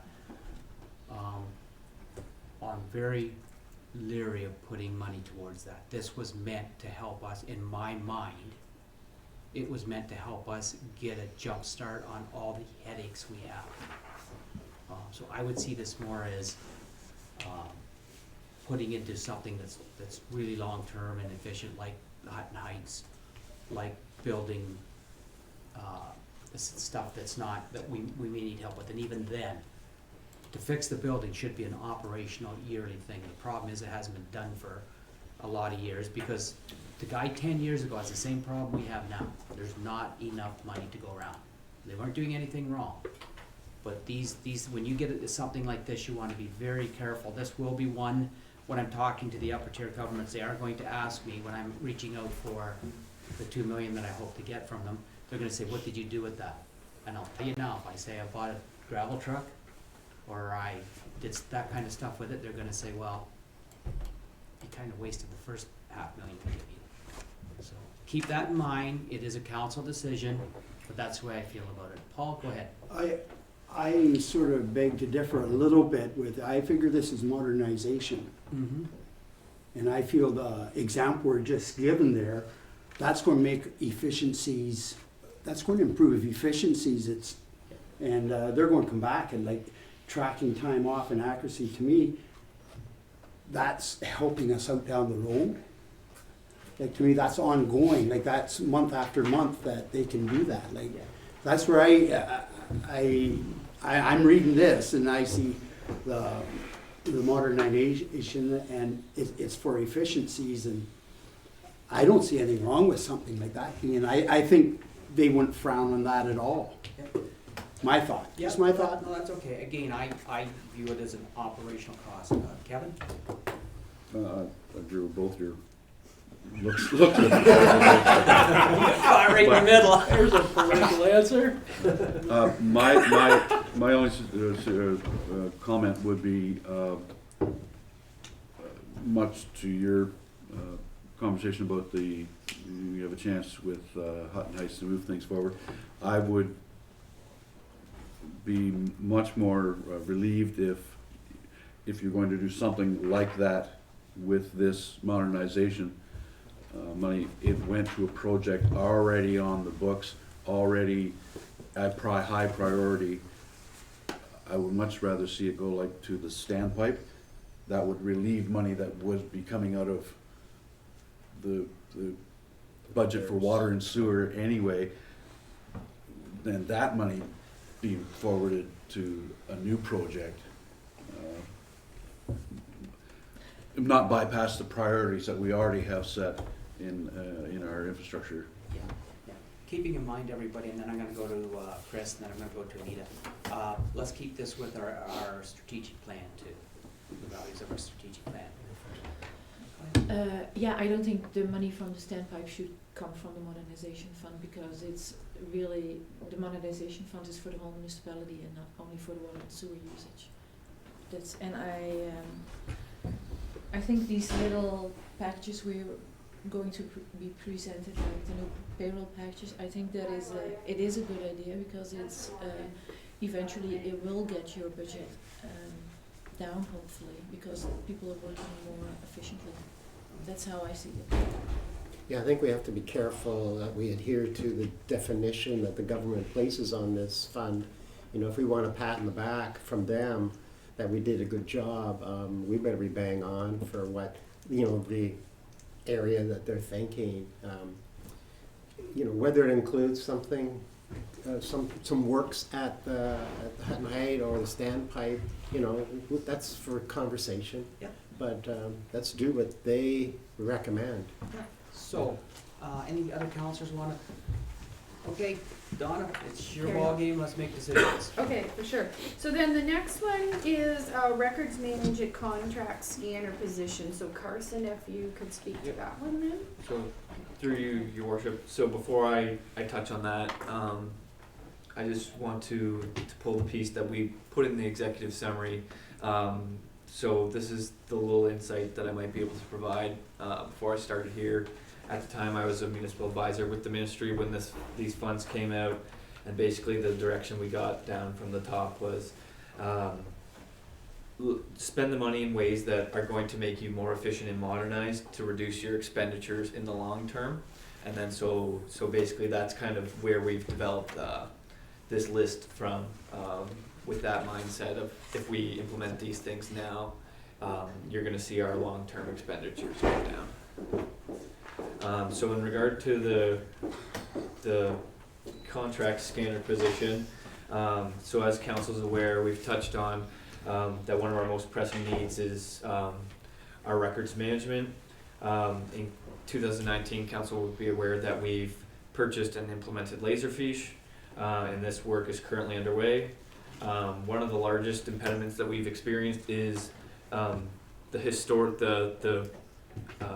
massive amount of historical documents of the township, and so currently staff have decades worth of documents to sort through, and if they're the retention period is required to put them into the system, and so as staff our capacity is limited to ever catch us up on this. So currently there's $20,000 incorporated in the draft 2020 budget, as Donna pointed out at our first budget meeting. However, given the volume of the historical records to be scanned, basically staff are suggesting that council give consideration for an extra $10,000, bringing the total of a contract scanner position to $30,000, and this would allow for basically a longer term contract for that person to help us get caught up on our scanning. And so as we pointed out in the report, if council is desirous, the $20,000 we currently have in the draft budget, that could be also incorporated through these modernization funds. So basically a total of $30,000 of the modernization funds could be used, and that would offset the impact on taxation. Does anybody have any questions for Carson on that piece? Okay, seeing none, we'll move on. So Sean, can you talk to us next about municipal site security? Yes, through you, Your Worship. So what this involves, I want to stress that the municipal sites are currently alarmed. So it's, we're not coming into this asking for a ground level security system. We have audible alarms, we have monitoring at the various buildings. The one thing that we don't have that would have certainly been advantageous last year is video recording capability. So there are deterrents if someone breaks in, but should they be brazen enough to continue on their way and not be apprehended, it becomes difficult to determine who it was. So this is actually video recording equipment that would capture people in the act. The other benefit is when you look at facilities such as Town Hall, that's got a lot of foot traffic and daycare, this also gives kind of that daytime monitoring of activities for existing staff. Okay, Sean, any questions for Sean on that? Okay, so the next piece I can speak to as well is a stuffing machine. So currently, the staff are manually stuffing the water bills, tax bills, and reminder notices into the envelopes. There's approximately 1,000 pieces stuffed monthly, and 2,000 tax bills are stuffed twice per year. So staff continue to promote paperless billing with our customers. So we constantly promote to go to e-billing so that we don't have to stuff paper and print paper, but it's going to be a long process in order to be able to get people to switch off of having paper. So we are recommending, rather than outright buying this machine, we are recommending a lease, which is not normally my thing, but in this particular case, with the change in technology and with the postage machine that we have, we want to continue to promote e-billing so that we're not printing bills, but as I said, that's going to be a 5-year term. So that's why we're recommending in this one to rent this machine for 5 years rather than to outright buy it. And again, at the end of this discussions, if council wanted further information as to how much it would cost to actually buy it, we can certainly get that information. But as I said, it was information to start the discussion on this. And so then over the 5.5-year term, then the lease payments would be $15,634. And as I said, we would reevaluate it at the end of the term to determine how many of our customers we have been able to switch over to e-billing. But it's been a slow process to get people onto that. So, any questions on that piece? Yeah. Through you. What is the overall cost of owning that piece of equipment? What is that piece of equipment? That's what I said. I didn't find a price to buy it outright. I just, because I wasn't really interested in buying it, but as part of it, as we go forward with this discussion, I definitely would find out what the overall capital cost would be to buy it, and then compare that to the lease payments to see, maybe in the long run, if we bought it, it would probably be obsolete in 5 years, but if that was a cheaper route than the lease, then you're probably better to go that route. But at this point, as I said, we're interested in updating technology and things like that, so. The second part of the question is a lot of the technologies involved in this upgrade for this budget. How is the infrastructure for the internet here now? Is it some of these will put a much bigger strain on connectivity. Do we have a good internet service to this building? Depends on the day. Yeah, we do struggle, honestly, we do struggle with some of our internet problems here. They're getting better. I know Vicki and her team has had tremendous problems, being that she's at a different location for sure. It hasn't been completely ideal, so your point is definitely noted that the more technology you have to be prepared for what comes with it, for sure, the headaches, exactly. So, thank you. So just to follow up to what Kevin just asked, is there anything on here to upgrade the system you have? No, at this point, we just went through all those upgrades with Continuit, and I'm not sure, Dwayne, if you know where they're completely at with that project. We spent about $30,000, I think, last year on updating our servers and such. So I'm not sure if they're completed there, Dwayne. I think they're nearing completion with that particular project, so. We're hoping to But see they're- some improvements by the time it's all done. Okay, so the next one is Tom Rims training, and Carson, can you speak to that one? Yep, so through your worship, so the records management system that North Huron and most other municipalities use is called Tom Rims, and that's the Ontario Municipal Records Management System, and I believe that North Huron has had this in place since 2009, but there was never any adequate training provided. And basically, Tom Rims is how you properly file all your documentation, be it on a computer or be it a hard copy file. So presently, a lot of our records are being stored in different locations, not necessarily in accordance to Tom Rims, and this includes personal drives. So the hope is that with proper training, the documentation for anyone who is using North Huron files, they could be filed properly for easy access. We were able to get an approximate price, and for basically corporate-wide training, it was $1,000. The one major benefit to this is something we've struggled with in the past is when a previous employee leaves, it's hard to track down that documentation that they've been using for sometimes 20+ years. So we're hoping that with adequate training, it'll fix that problem and everything will be saved in the right places. Okay, any questions on that piece? The only question I have is that, with this training, is there some discussions with our IT that would ensure that personal drives are no longer available? Through your worship, so that is the place we are trying to get to, is the elimination of personal drives. Okay, thank you. Go ahead, Kevin. Through your, being such a small amount, $1,000 for the training. But Why that wasn't done? that's well within the discretion of staff to, in their training budget, to have that done whenever they needed it. I don't see why it has to be a budget item. Noted. Like many other things, just doesn't get done, no time to do it, so. Do I guess- make a motion to get it done?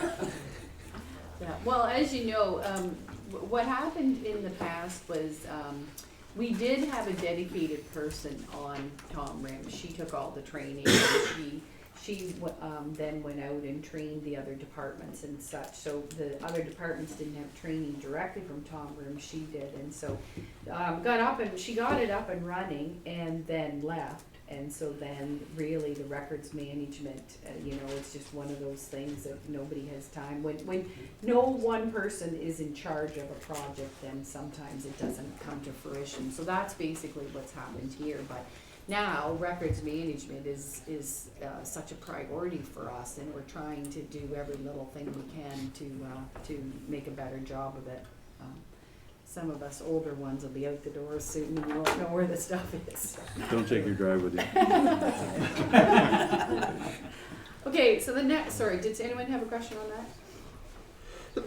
So I do know when you mentioned that you had an employee that did it, so we will have an employee here now, or you'll have to add an employee to do this job? Through your worship, the intention is, because it was concentrated with one employee before, once that employee left, there was no expert. The intention is everyone gets the training in this corporate wide so that everyone is comfortable with Tom Rims, and then no matter who leaves the organization, you always have everyone in each department comfortable with Tom Rims. Sweet, Yeah. Yeah, for sure. thank you. Okay, and then Carson, again, if you would carry on with the live streaming camera. So, through your worship, as council is aware, during a previous council meeting, a staff report was brought forward requesting that $10,000 be used to implement live streaming through eScribe. As council will be aware, this is up and running, and through negotiations, we were able to get that at a cost of $3,595. So not nearly as much as the $10,000 we had originally estimated. So knowing this, staff are requesting that an upset limit of $2,000 be used to purchase a higher resolution live streaming camera, because we've started to receive feedback from the public that they can't actually tell which council member or staff member is talking because the resolution of the camera is not the greatest. So when we spoke to continue, they said a maximum it would be $2,000, but that would be the upset limit. Okay, thank you, Carson. Any questions on that? Yeah, just through you, Reeve, I just want everyone to know that it was Carson's tough negotiating skills that got this thing down. I talked to him throughout the little process, and every time I talk to him, he says, it's down to this point, it's down to this, and finally we get the 3,600, so you did well. Thank you. Okay, so the next item, Sean, if you could give us a bit of an update on the basement renovation. We've had lots of noise going on down there for this last little while, and lots of activity for sure. So if you can just give us an update, please. Thank you, through you, your worship. So, yeah, there's been a lot of activity in the basement. The goal was to create, and I think it was mentioned earlier, a usable document retention area down there. We have a vault down there that's actually full of some of the historic documentation. The server migration is well underway, so there's half of our server right now is operating down there. We've removed walls, we've applied a lot of human resources and energy into trying to open it up and clean it up. This last piece is the piece that I really can't absorb into the operating budget, and it involves some wall insulation and a roof, or basically the ceiling down there, to make it a bat-resistant environment. That we're suing to there. I'm not gonna mention any names, but Donna will not go in the basement. Not anymore. You Too squeal bad, eh? once, they chase you, it's all over. So it's, the whole idea is to clean this up, and actually at that point then it becomes a very functional extension of our usable space in the basement, specifically for both digital and physical document retention. Any questions for Sean on that piece? Seeing none, we'll move on. So Sean, also next, could you speak to the building condition assessments? Right, thank you. So the BCA's, I think all of council got to see the, what I hope was seen as a valuable piece of information as it applied to the William Armories. We as staff think that it's extremely important to be having the BCA's done on our key municipal facilities. So this, originally we thought it was going to be about 70,000. Having had capital management come up and do this one, they were able to kind of get a sense of the community. They figured they could get the price down to sub 50,000 for the entire job. And what this would do is give us that 20 to 25 year long-term capital plan for our primary facilities. It would allow staff the ability to budget. It would give council really a good, strong insight into the status of the facilities now, and allows you to consider the future for these buildings. The only other thing I would point out with the BCA's is that right now this is an ask in the current capital budget for 2020, and if it's funded through that, it's entirely through taxation. So we thought it might be prudent to discuss the idea of using modernization to reduce that burden on the taxation side. And if any of council didn't have a chance to look at the BCA for the Armories building, it's a template. So the information that you get there, both the written and the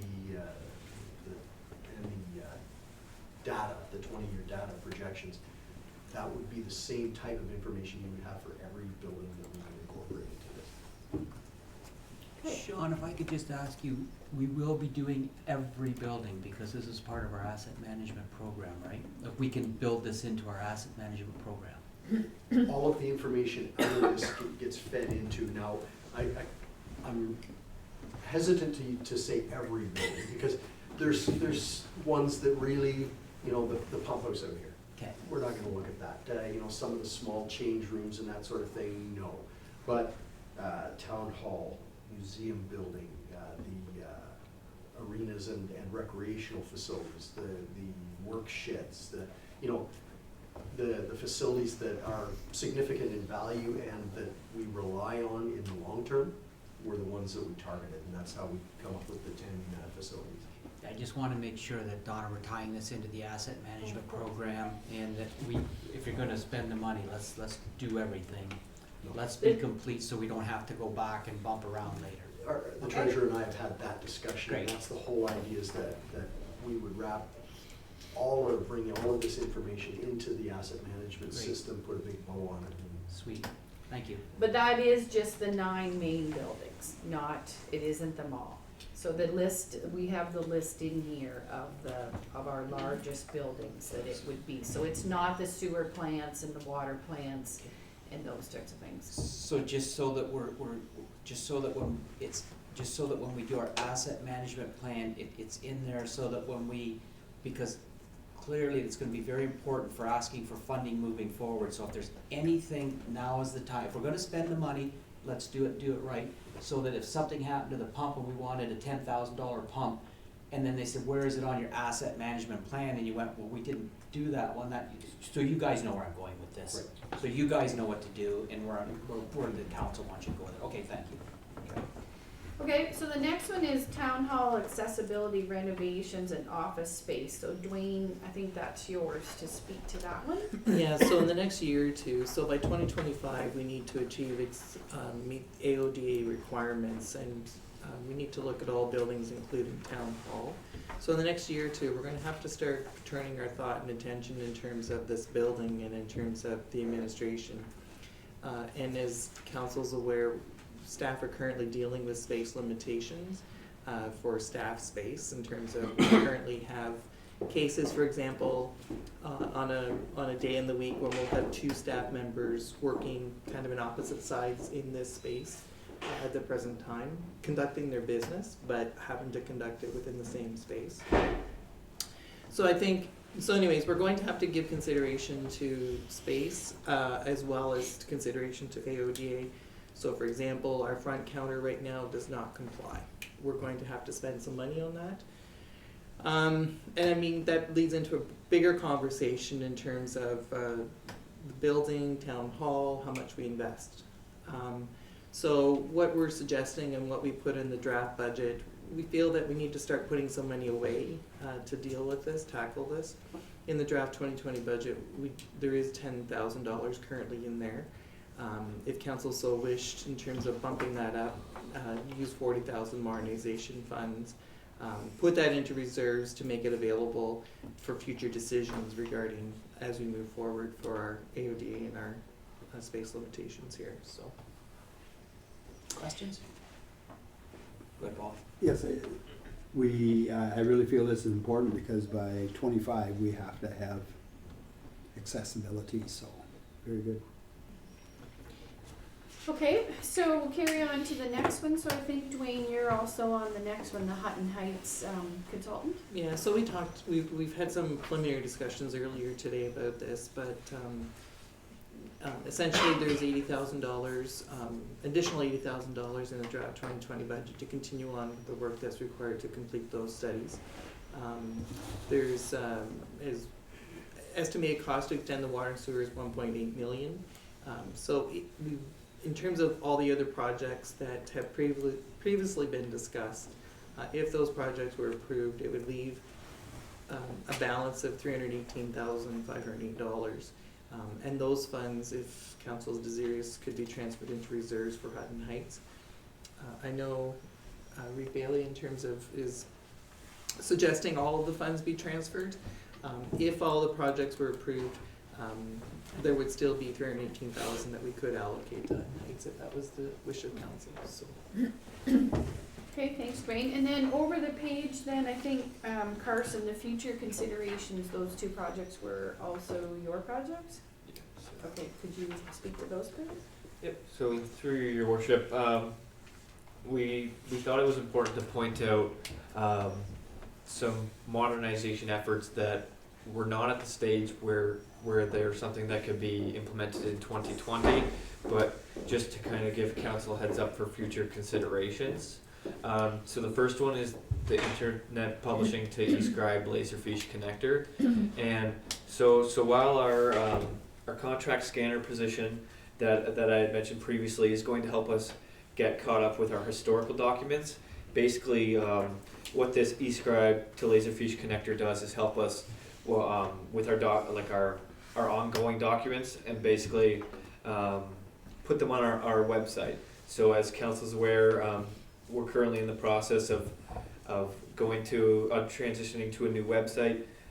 So this would be contingent on that, and basically what it allows is the documents we put directly on eScribe could be put directly onto Laserfiche and then uploaded onto the website instead, so you wouldn't actually have to have someone scanning those documents because you could just convert them from one to the other.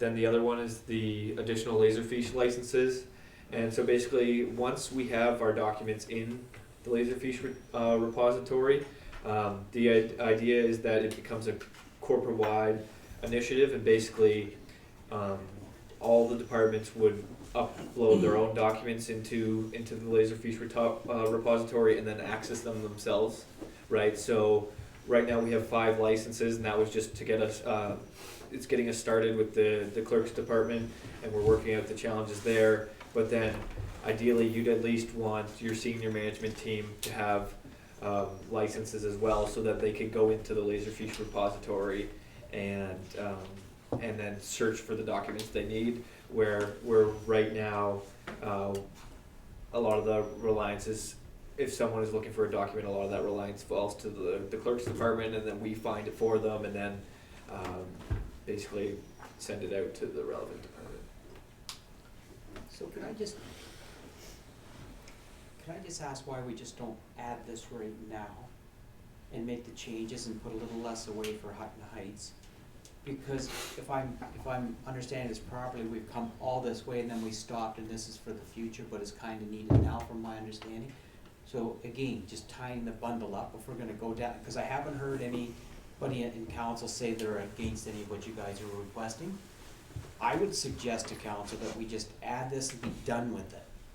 And I need my staff to speak to me in case I'm going down the wrong path here. Through your worship, so for the first one, that's something that we wouldn't be able to implement until the new website is up and running, right? So that wouldn't be a 2020 expense, but right now we had the transfer to reserves for Hutton Heights, but we can certainly earmark some funds for these two projects into a separate reserve. What's council think? I would suggest just putting it into the reserves, because we know we're gonna do it, the money's there, we're eating into it. Why would you go 3/4 of the way and stop? Let's go right to the finish. Yeah, it's better to complete it. Yeah. Council? Okay, I'm getting lots of nods, so let's just make that change now. So, and that's in regard to the Laserfish. Both recommendations from, The internet publishing and eScribe Yeah. connector bundle, and Yeah, then those also two. the additional licenses. Yeah. So back to the entire report then. So as I said, for 2019, we had to transfer the money. We have to have it formalized that we transfer the money into a reserve called the Modernization Reserve for 2019, since it's over. But then, as I said, so as we were asked as staff to bring back this as part of the budget, so we've done that, and some of them have implications on the current budget that we have before you. So I guess in regard to the whole report then, and what comments does council have, and what direction do we have then on the entire report or pieces thereof? Gonna open it up to council, Trevor? So, I think it was a well thought out report. It actually provides us some support on both sides of our budget as it relates to revenue and costs. My concern, my question would be, this is a prime example about where we look at cost benefit. These are the types of reports where I would like to see, after implementation of these things, and where we've said it's gonna reduce staff time by 100 hours or whatever the case may be, I think it would be prudent to come back to council at some point to provide a feedback as to what we've considered to be what the benefit is. Did the benefit actually arise? Because there's so much time where we are basing our decision on a cost benefit or a payback to the municipality, to the taxpayer, and sometimes we never hear whether it actually has been a cost benefit, or in the case where we actually, the only one I've noticed is the one with the lights, where we actually had to add more lights to our bill versus taking them away. So I think the part for me is, you know, so much of our discussion at council is spending money and transparency about how we spend that money. So much often is it not many taxpayers hear what the actual results are at the staffing level, the operating level, about what those benefits, what our decisions have done. So I think if those things could come back, these are positives that we can put back out in the community, positives and negatives. I know there's going to be issues where something we say it's done and it's actually the exact opposite. But at least we're trying and not just being status quo. I think ultimately at the end of the day, my position is we are looking at this as the true meaning of the word modernization, and anything that we can do to modernize the way staff do work, the more priorities that council wants to have. If the laundry list is 150, well, now you can put it to 200 because now they have more time according to what everybody says. But what I'm saying is that's the intention, is that because always the conversation is they could be doing something different. What is that other thing they could be doing different that would be benefit council, benefit ratepayers as a whole? So I think that information coming back would be very important as it relates to this, because I think a lot of these discussions as it relates to employee time and operating costs associated to employee time. So I think that to me is a true payback discussion later on for councils, not this council, but maybe a council after, to know what these decisions have made to the operating budget overall. Yeah. Through your worship, so to build off what Deputy Reeves Sype said, the intention too is when we modernize our operations, you're not gonna see so many reports where we're updating our policies that haven't been touched in 10, 15 years, right? Because staff will have more time to constantly review these and make sure they're up to date to allow us to be the most efficient, right? So for example, our sale and disposition of land policy, the problem was it hadn't been touched since 2008, but that's what we had to operate with, and it wasn't the most efficient way we could be doing things. So by modernizing our operations, it gives us more time to constantly review and update our policies to make sure in that regard we're doing things as efficiently as possible as well.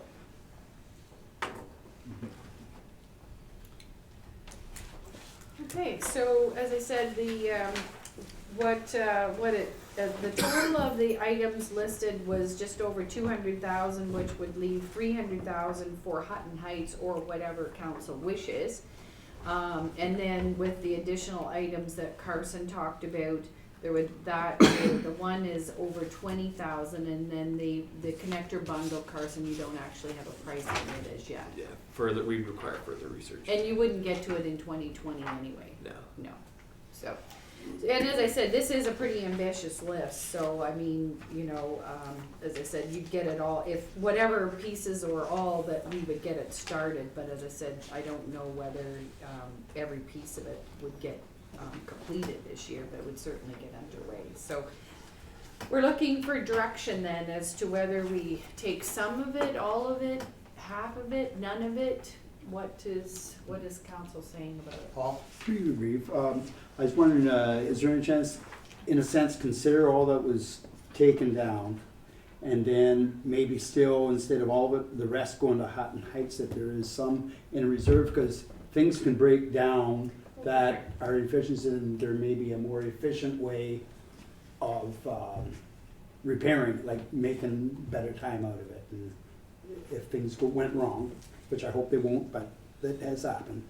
Right, so are you saying that rather than name the balance as dedicated to Hutton Heights, that it be just a reserve for whatever? It could be. A reserve, but it's leaving something in there that something could break down, and we could use that in there that would be earmarked as efficiencies, savings, and that's just my thought, how does, just that not it all go to Hutton Heights, but a portion of that's left in with, Carson's gonna speak to that. sorry. Through your worship, so if I'm understanding you correctly, you're looking for, so like there's 318,500 currently for a transfer to reserves for Hutton Heights, but you'd like to see some of that in like a modernization reserve?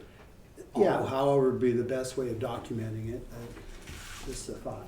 Or if I understand that, Paul, what you're saying is rather than call it Hutton Heights future development or future needs, Yeah. let's call it future need. I think he's just concerned about the Yeah, terminology. yeah. Because we will be coming back to visit it with Hutton Heights or something else, no, I'm Mhm. fine with that. That's just my thought. Yeah.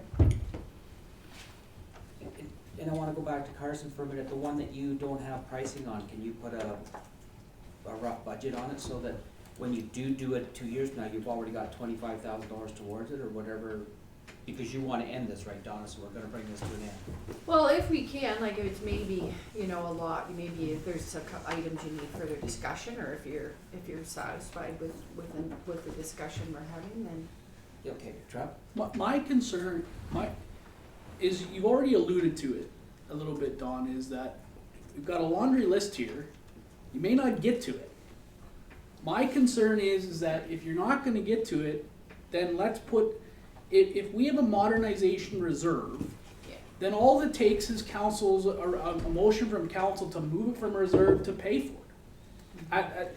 I would be more apt to have it in the, like, if in context or in policy, if council thinks that these projects are a good idea in principle, that these projects be earmarked for use from the modernization fund, whether they get done in 2020 or 2021 or whatever, the context is there. I want 2020's budget to be reflective of what we actually think we can accomplish. I am so much negative about, let's throw everything in 2020 budget, and then September comes on, well, we're not gonna finish this project, we're not gonna finish this project, we're not gonna finish, and we've actually then charged the taxpayer for money that we aren't even gonna spend in the year. So I think for me is, if it's in reserve, and we've allocated these based on this report, that you've got basically direction from council that says, these are the programs that we want out of the modernization fund. When you come back, because each one of these are going to need more work to get a full final pricing and investigation and all that, which is gonna come back to council anyways.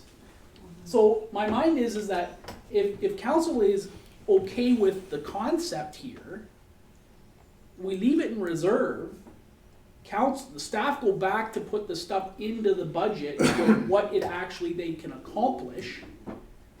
So you're gonna see basically a transfer from reserve from the modernization fund, the projects on their list, and then everything else is left in the reserve based on this report.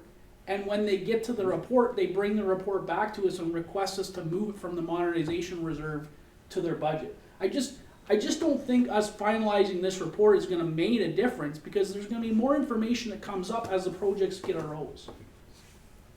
Gonna go to Anita first and then to Carson.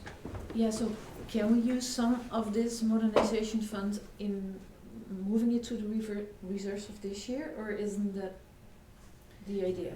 Yeah, so for To give some tax relief, can we get some of the projects that are under reserves in this budget already from this reserve? Is that the plan? Yeah, so for 2020, the 2020 What we budget, wanted to or not? Yeah, what I'm saying is in 2019, we received the money. Yeah.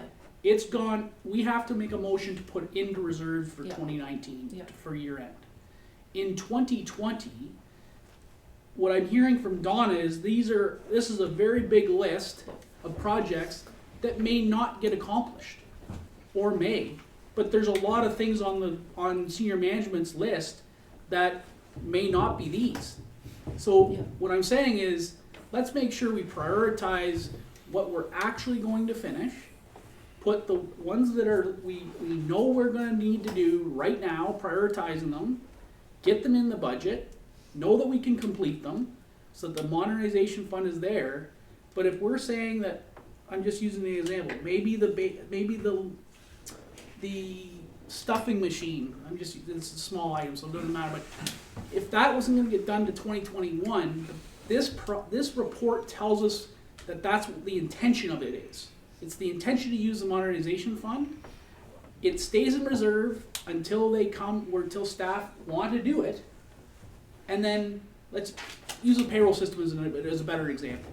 If the payroll system is okay now, and it's not the biggest priority of the world of finance right now, and we don't do that to 2021, well, then they can do the investigation, come back with a report, ask council to take it out of reserve and put it in the budget in 2021.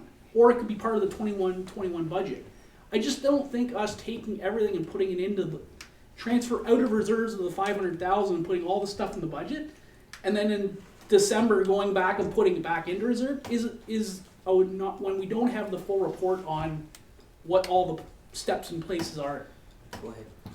Through your worship, and Donna and I had this conversation when we were writing the report, and the majority of the projects are stuff that could be completed almost right away, exclusive of the payroll package, right? So the live streaming camera, something right away.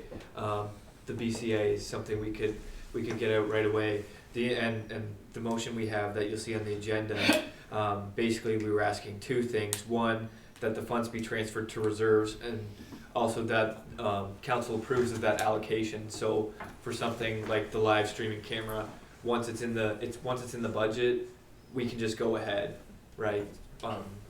And Donna, correct me if I'm wrong, I'm pretty sure based on that, our intention was if it's in that budget allocated for that, we wouldn't have to pull it out of reserves, so there wouldn't be a motion. Well, yeah, if whatever these projects, if we have this whole report is accepted, what we would do is go to staff, and maybe they're willing to comment now, like you say, I don't know, actually, without, like you said, the payroll is a good example, I don't know if we could get that done in 2020, but it would, if the council adopted this report, then it would be set aside for that and brought forward in 2021. But what happened would be is if all the rest of it would go forward, then it would all show as an expense in the 2020 budget and a transfer from reserve to offset it. But we wouldn't need motions then to get it out of Which the reduces transfer, ours. out of the Yes, which is what we're fund. trying to do. But what you would get is a report back saying, oh, for the BCA's, the budget has 50,000 offset by 50,000, but we got a better price on it. So we wouldn't need motions to bring it out of reserves in 2020 if we have it in the budget. If that's something Sean thinks he can get accomplished right away and the other projects, then they would show in the 2020 budget and we wouldn't need that motion. So if I could just add to that, again, going back to staff time, the money's there, let's dedicate the money to the proposals that our staff has put forward. It's there, it's done, we don't have to visit again. If it doesn't take till 2023 to get done, it doesn't, but we put the money aside and know the projects have to be done, it's over with, just continue it. Rather than 6 months from now, something happens and we start pulling money out of this reserve, and that always ends up into a fiasco. The recommendation, I think, from staff is a good recommendation.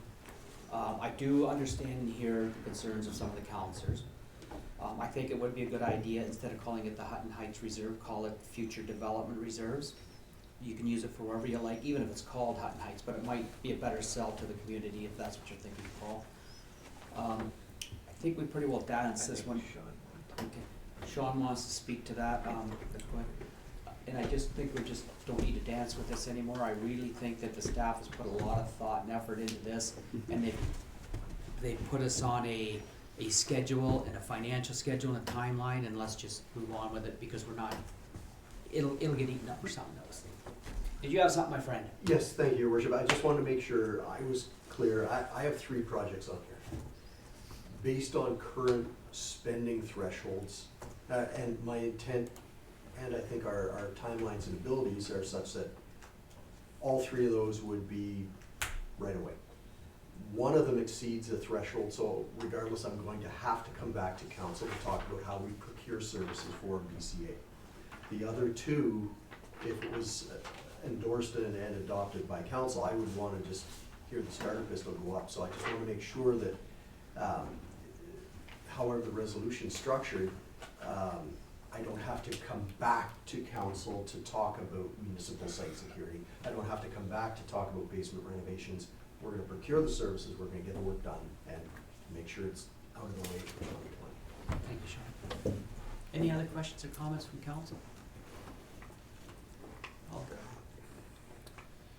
Okay, that's it, Donna, then? So we need some motion. Yeah, so there's a motion there through your worship. So there's a motion there, and so I guess it would have to be amended to incorporate those 2 projects into reserves, and also depending on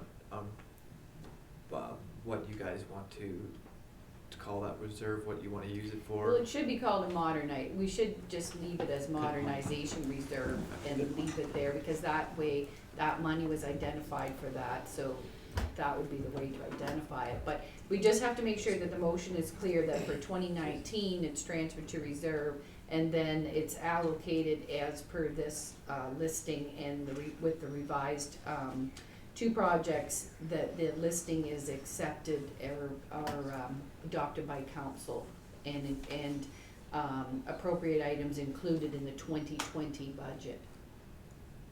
So So if you can capture that, Carson, if you wanna read it, we'll just give Carson a second, he's gonna capture that, change it, and then he can read it out, and we can vote it up or down or all around.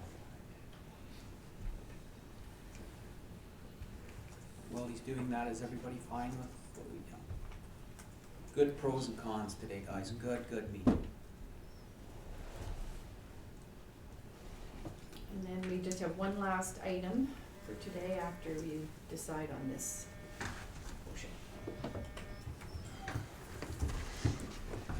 Alright, so through your worship, Yes. and feel free to wordsmith if there's something better, but the motion currently reads that the Council of the Township of North Huron hereby receives the joint report from the Director of Finance, Clerk, and CAO dated February 20th, 2020 regarding the modernization funding allocation for information purposes, and further that Council approves of the allocation of the modernization funds as set out in this report, and further that the Director of Finance be authorized to transfer the modernization funds into reserves to allow for their allocation in 2020, and further that the Laserfish eScribe connector bundle and the additional Laserfish licenses also be allocated as part of the modernization for reserves.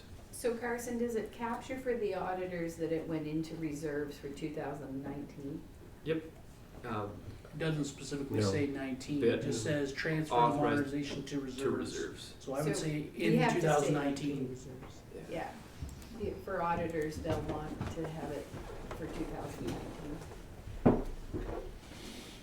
Thank you. So we take that amendment. So that's a motion on the floor, do I have a mover? I'll move it, I do have a question though. Trevor's moving, Chris is seconding, go ahead, Trevor. So only question is that are, in that motion, because the Laserfish and the internet publishing was added, the price tag and the allocation of that isn't going to be the same. So I don't know if that matters, because as long as we understand that, because that internet publishing and I think the internet publishing is the only one we really don't know a price. Right. So I just don't know whether from a motion perspective, it's not going to be, the numbers are not gonna be correct, is my question.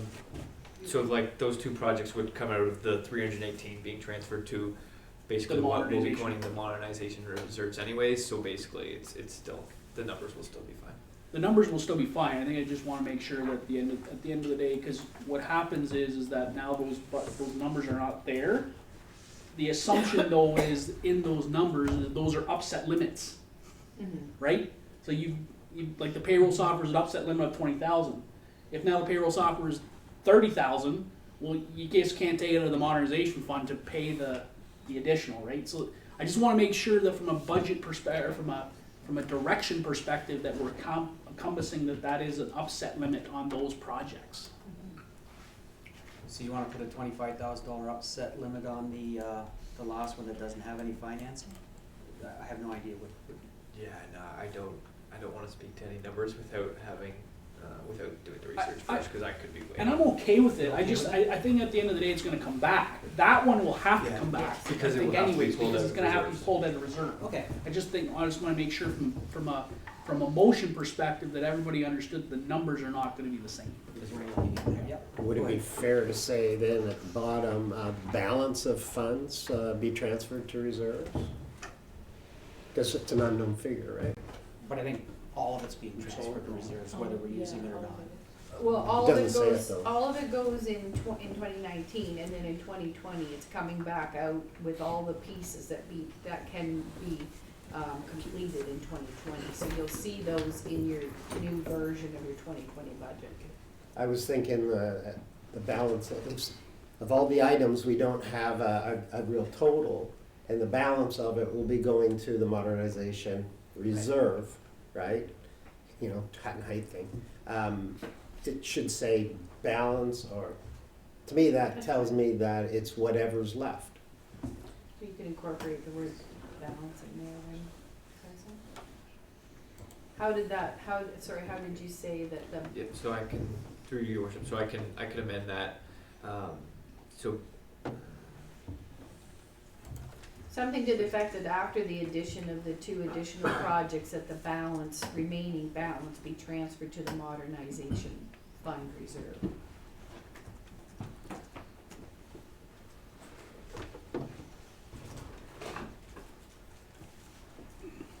had a mover and seconder on that, so we need to ask for, do you accept the Agreed. changes? Okay. Yep, I accept. Okay, so, Absolutely.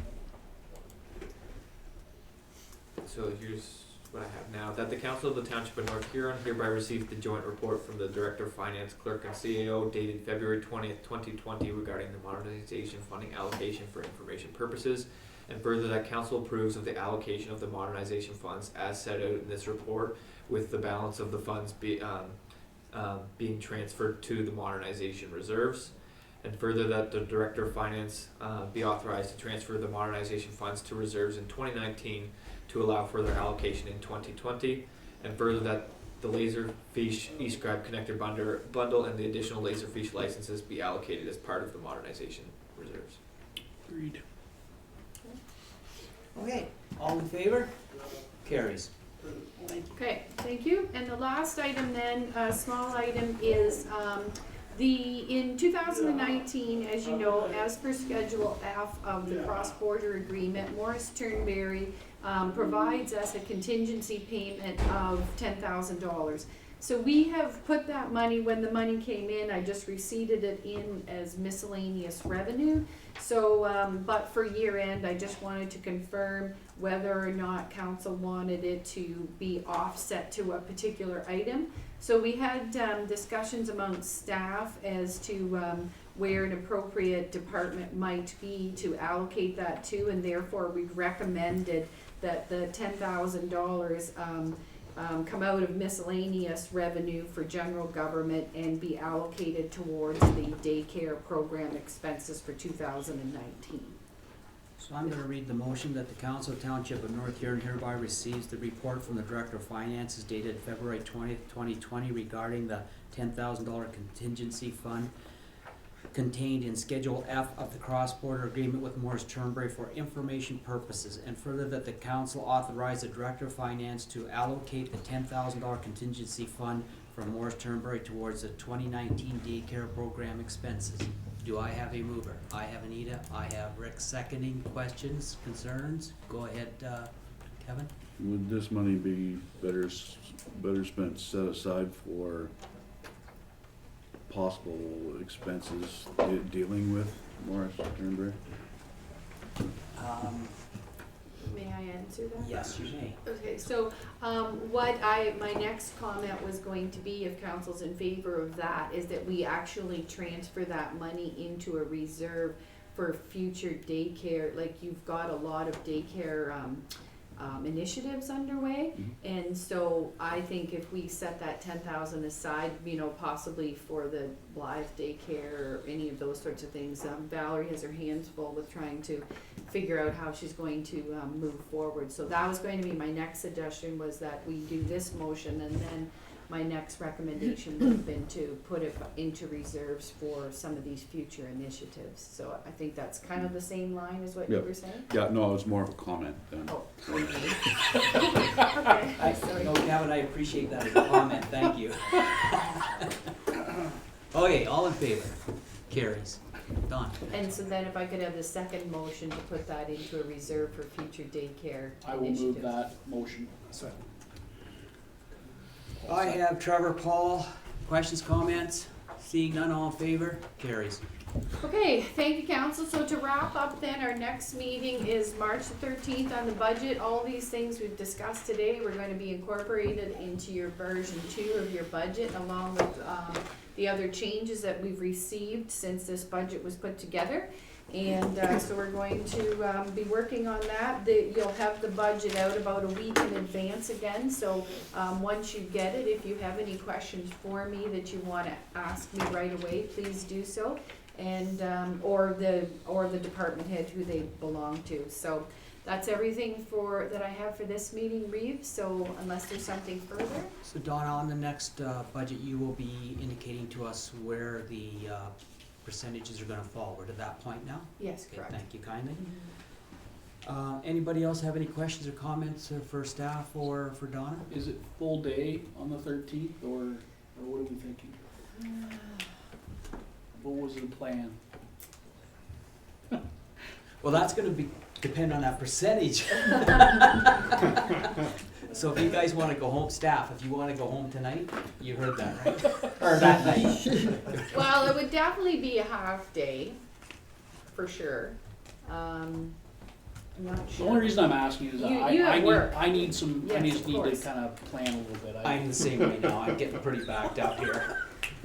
So So why don't we just make let a us know. plan? Yeah, if so, you- to go back and think about it, and if it's a full day, fine. If it's not, then Okay. that's great. Just I would just let Yes, you know you in the need next to know. week or so. That'd be fine. Go ahead, Paul. Yeah, I just want to thank staff for, through you, Reeve, I just want to thank staff for the report. I found it very, very helpful. Appreciate the work that went in from senior management. Go ahead, Yeah, Chris. through you, Reeve. You mentioned, Donna, that you'd like perhaps the next meeting to be the final. I just recall from last year, there was points along the process that we were letting you know, too high, too high, too high, and then you were paring it down. We haven't done that. When will that happen?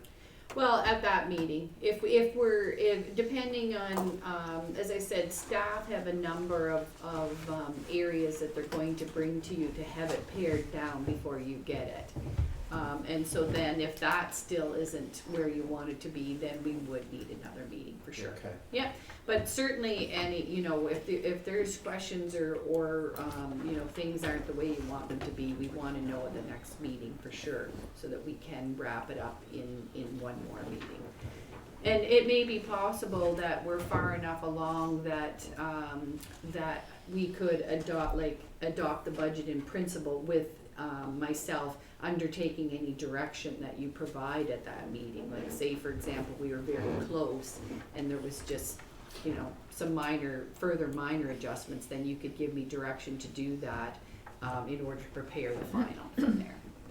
So, But, sorry, I was sorry, gonna no, say. no, go ahead, I didn't mean, I thought you No, were done. sorry, so I was just gonna say, but in general, up till this point, you have now been through the budget in its entirety. We have talked about a bunch of things today, which will reduce the budget, some of the items that we've talked about, because they were in the budget as full tax items, where now we're going to be able to offset them with funding, so that's going to make an impact. We've talked about bringing forward the $60,000 out of the police reserve that we just transferred in.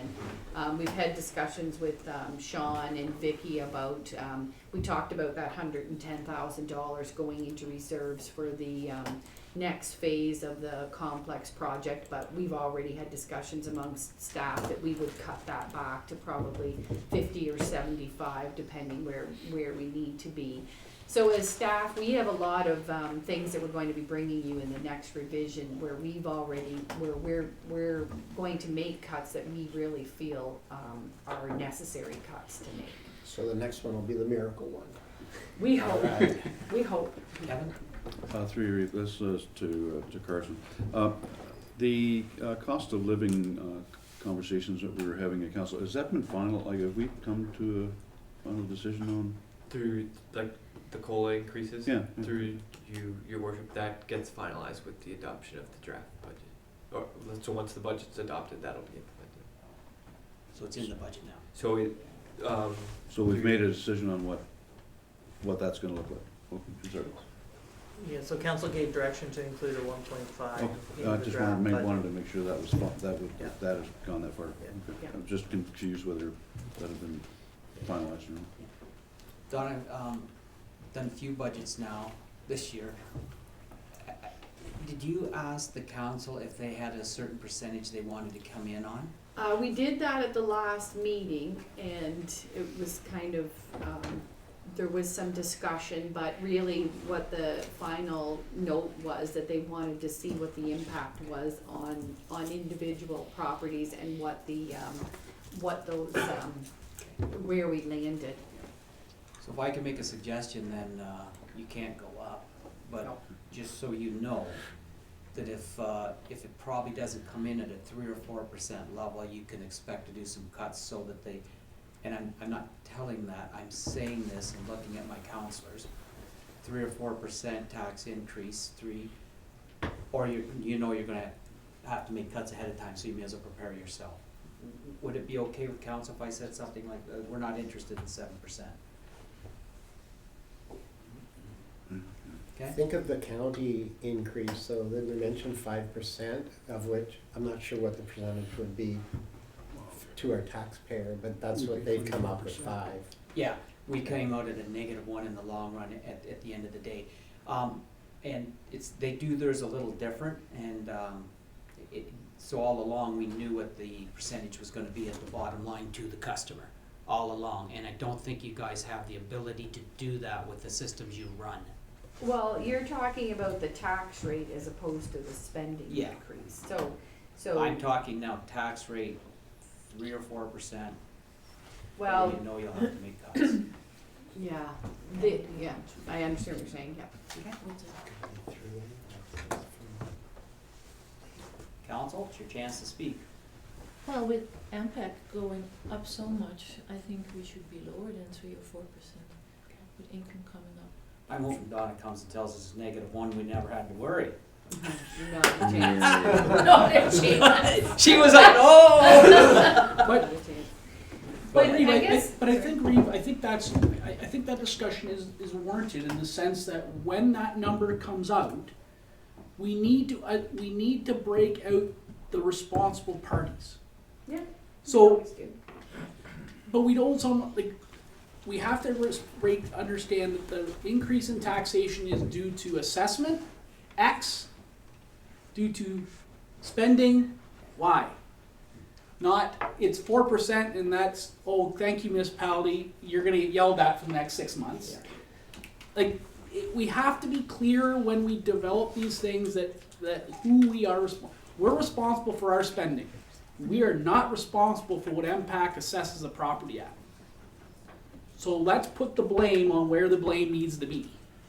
And we can respond to spending, and that's what we can respond to, but that's the communication that we need to talk to. When we look at these buy property things, that's what I've been talking about for the last year and a half, is that let's put the blame, if there's blame to be had, let's put the blame where it needs to be. Because maybe our spending is under control, and their increase has nothing to do with us. It has everything to do with MPAC and taxation assessment, and there's nothing we can do. We could cut till the cows come home, but it's not going to impact the overall assessment because all it's done is the assessment's gone up. Well, and the other problem is what Anita is referring to, is that the shifting, because the farmland assessment keeps going up and up and up. And again, so it's all a shift, it's been a shift onto the farmland property, because they're seeing the biggest increases in assessment percentages, for sure.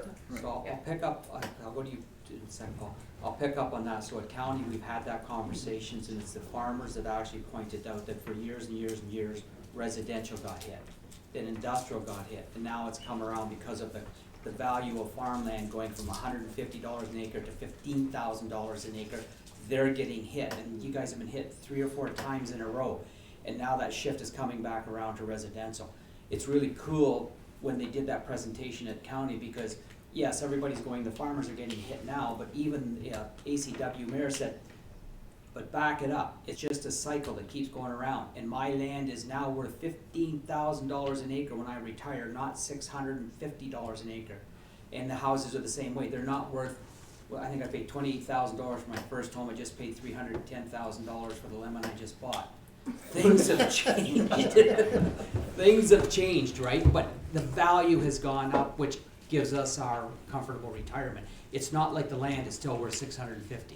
It's the whole world keeps changing, but it was cool when they showed you, because that cycle, right now it's all about the farming. At one time, all the residential people were yelling. At one time, the industrial people were yelling. And it's a circle that never stops. Bernie, but farmers are hit with farming and residential, so that doesn't really matter. Yeah, yeah. And it might be nice for people who retire, but people who want to continue their business or don't have any influence on this.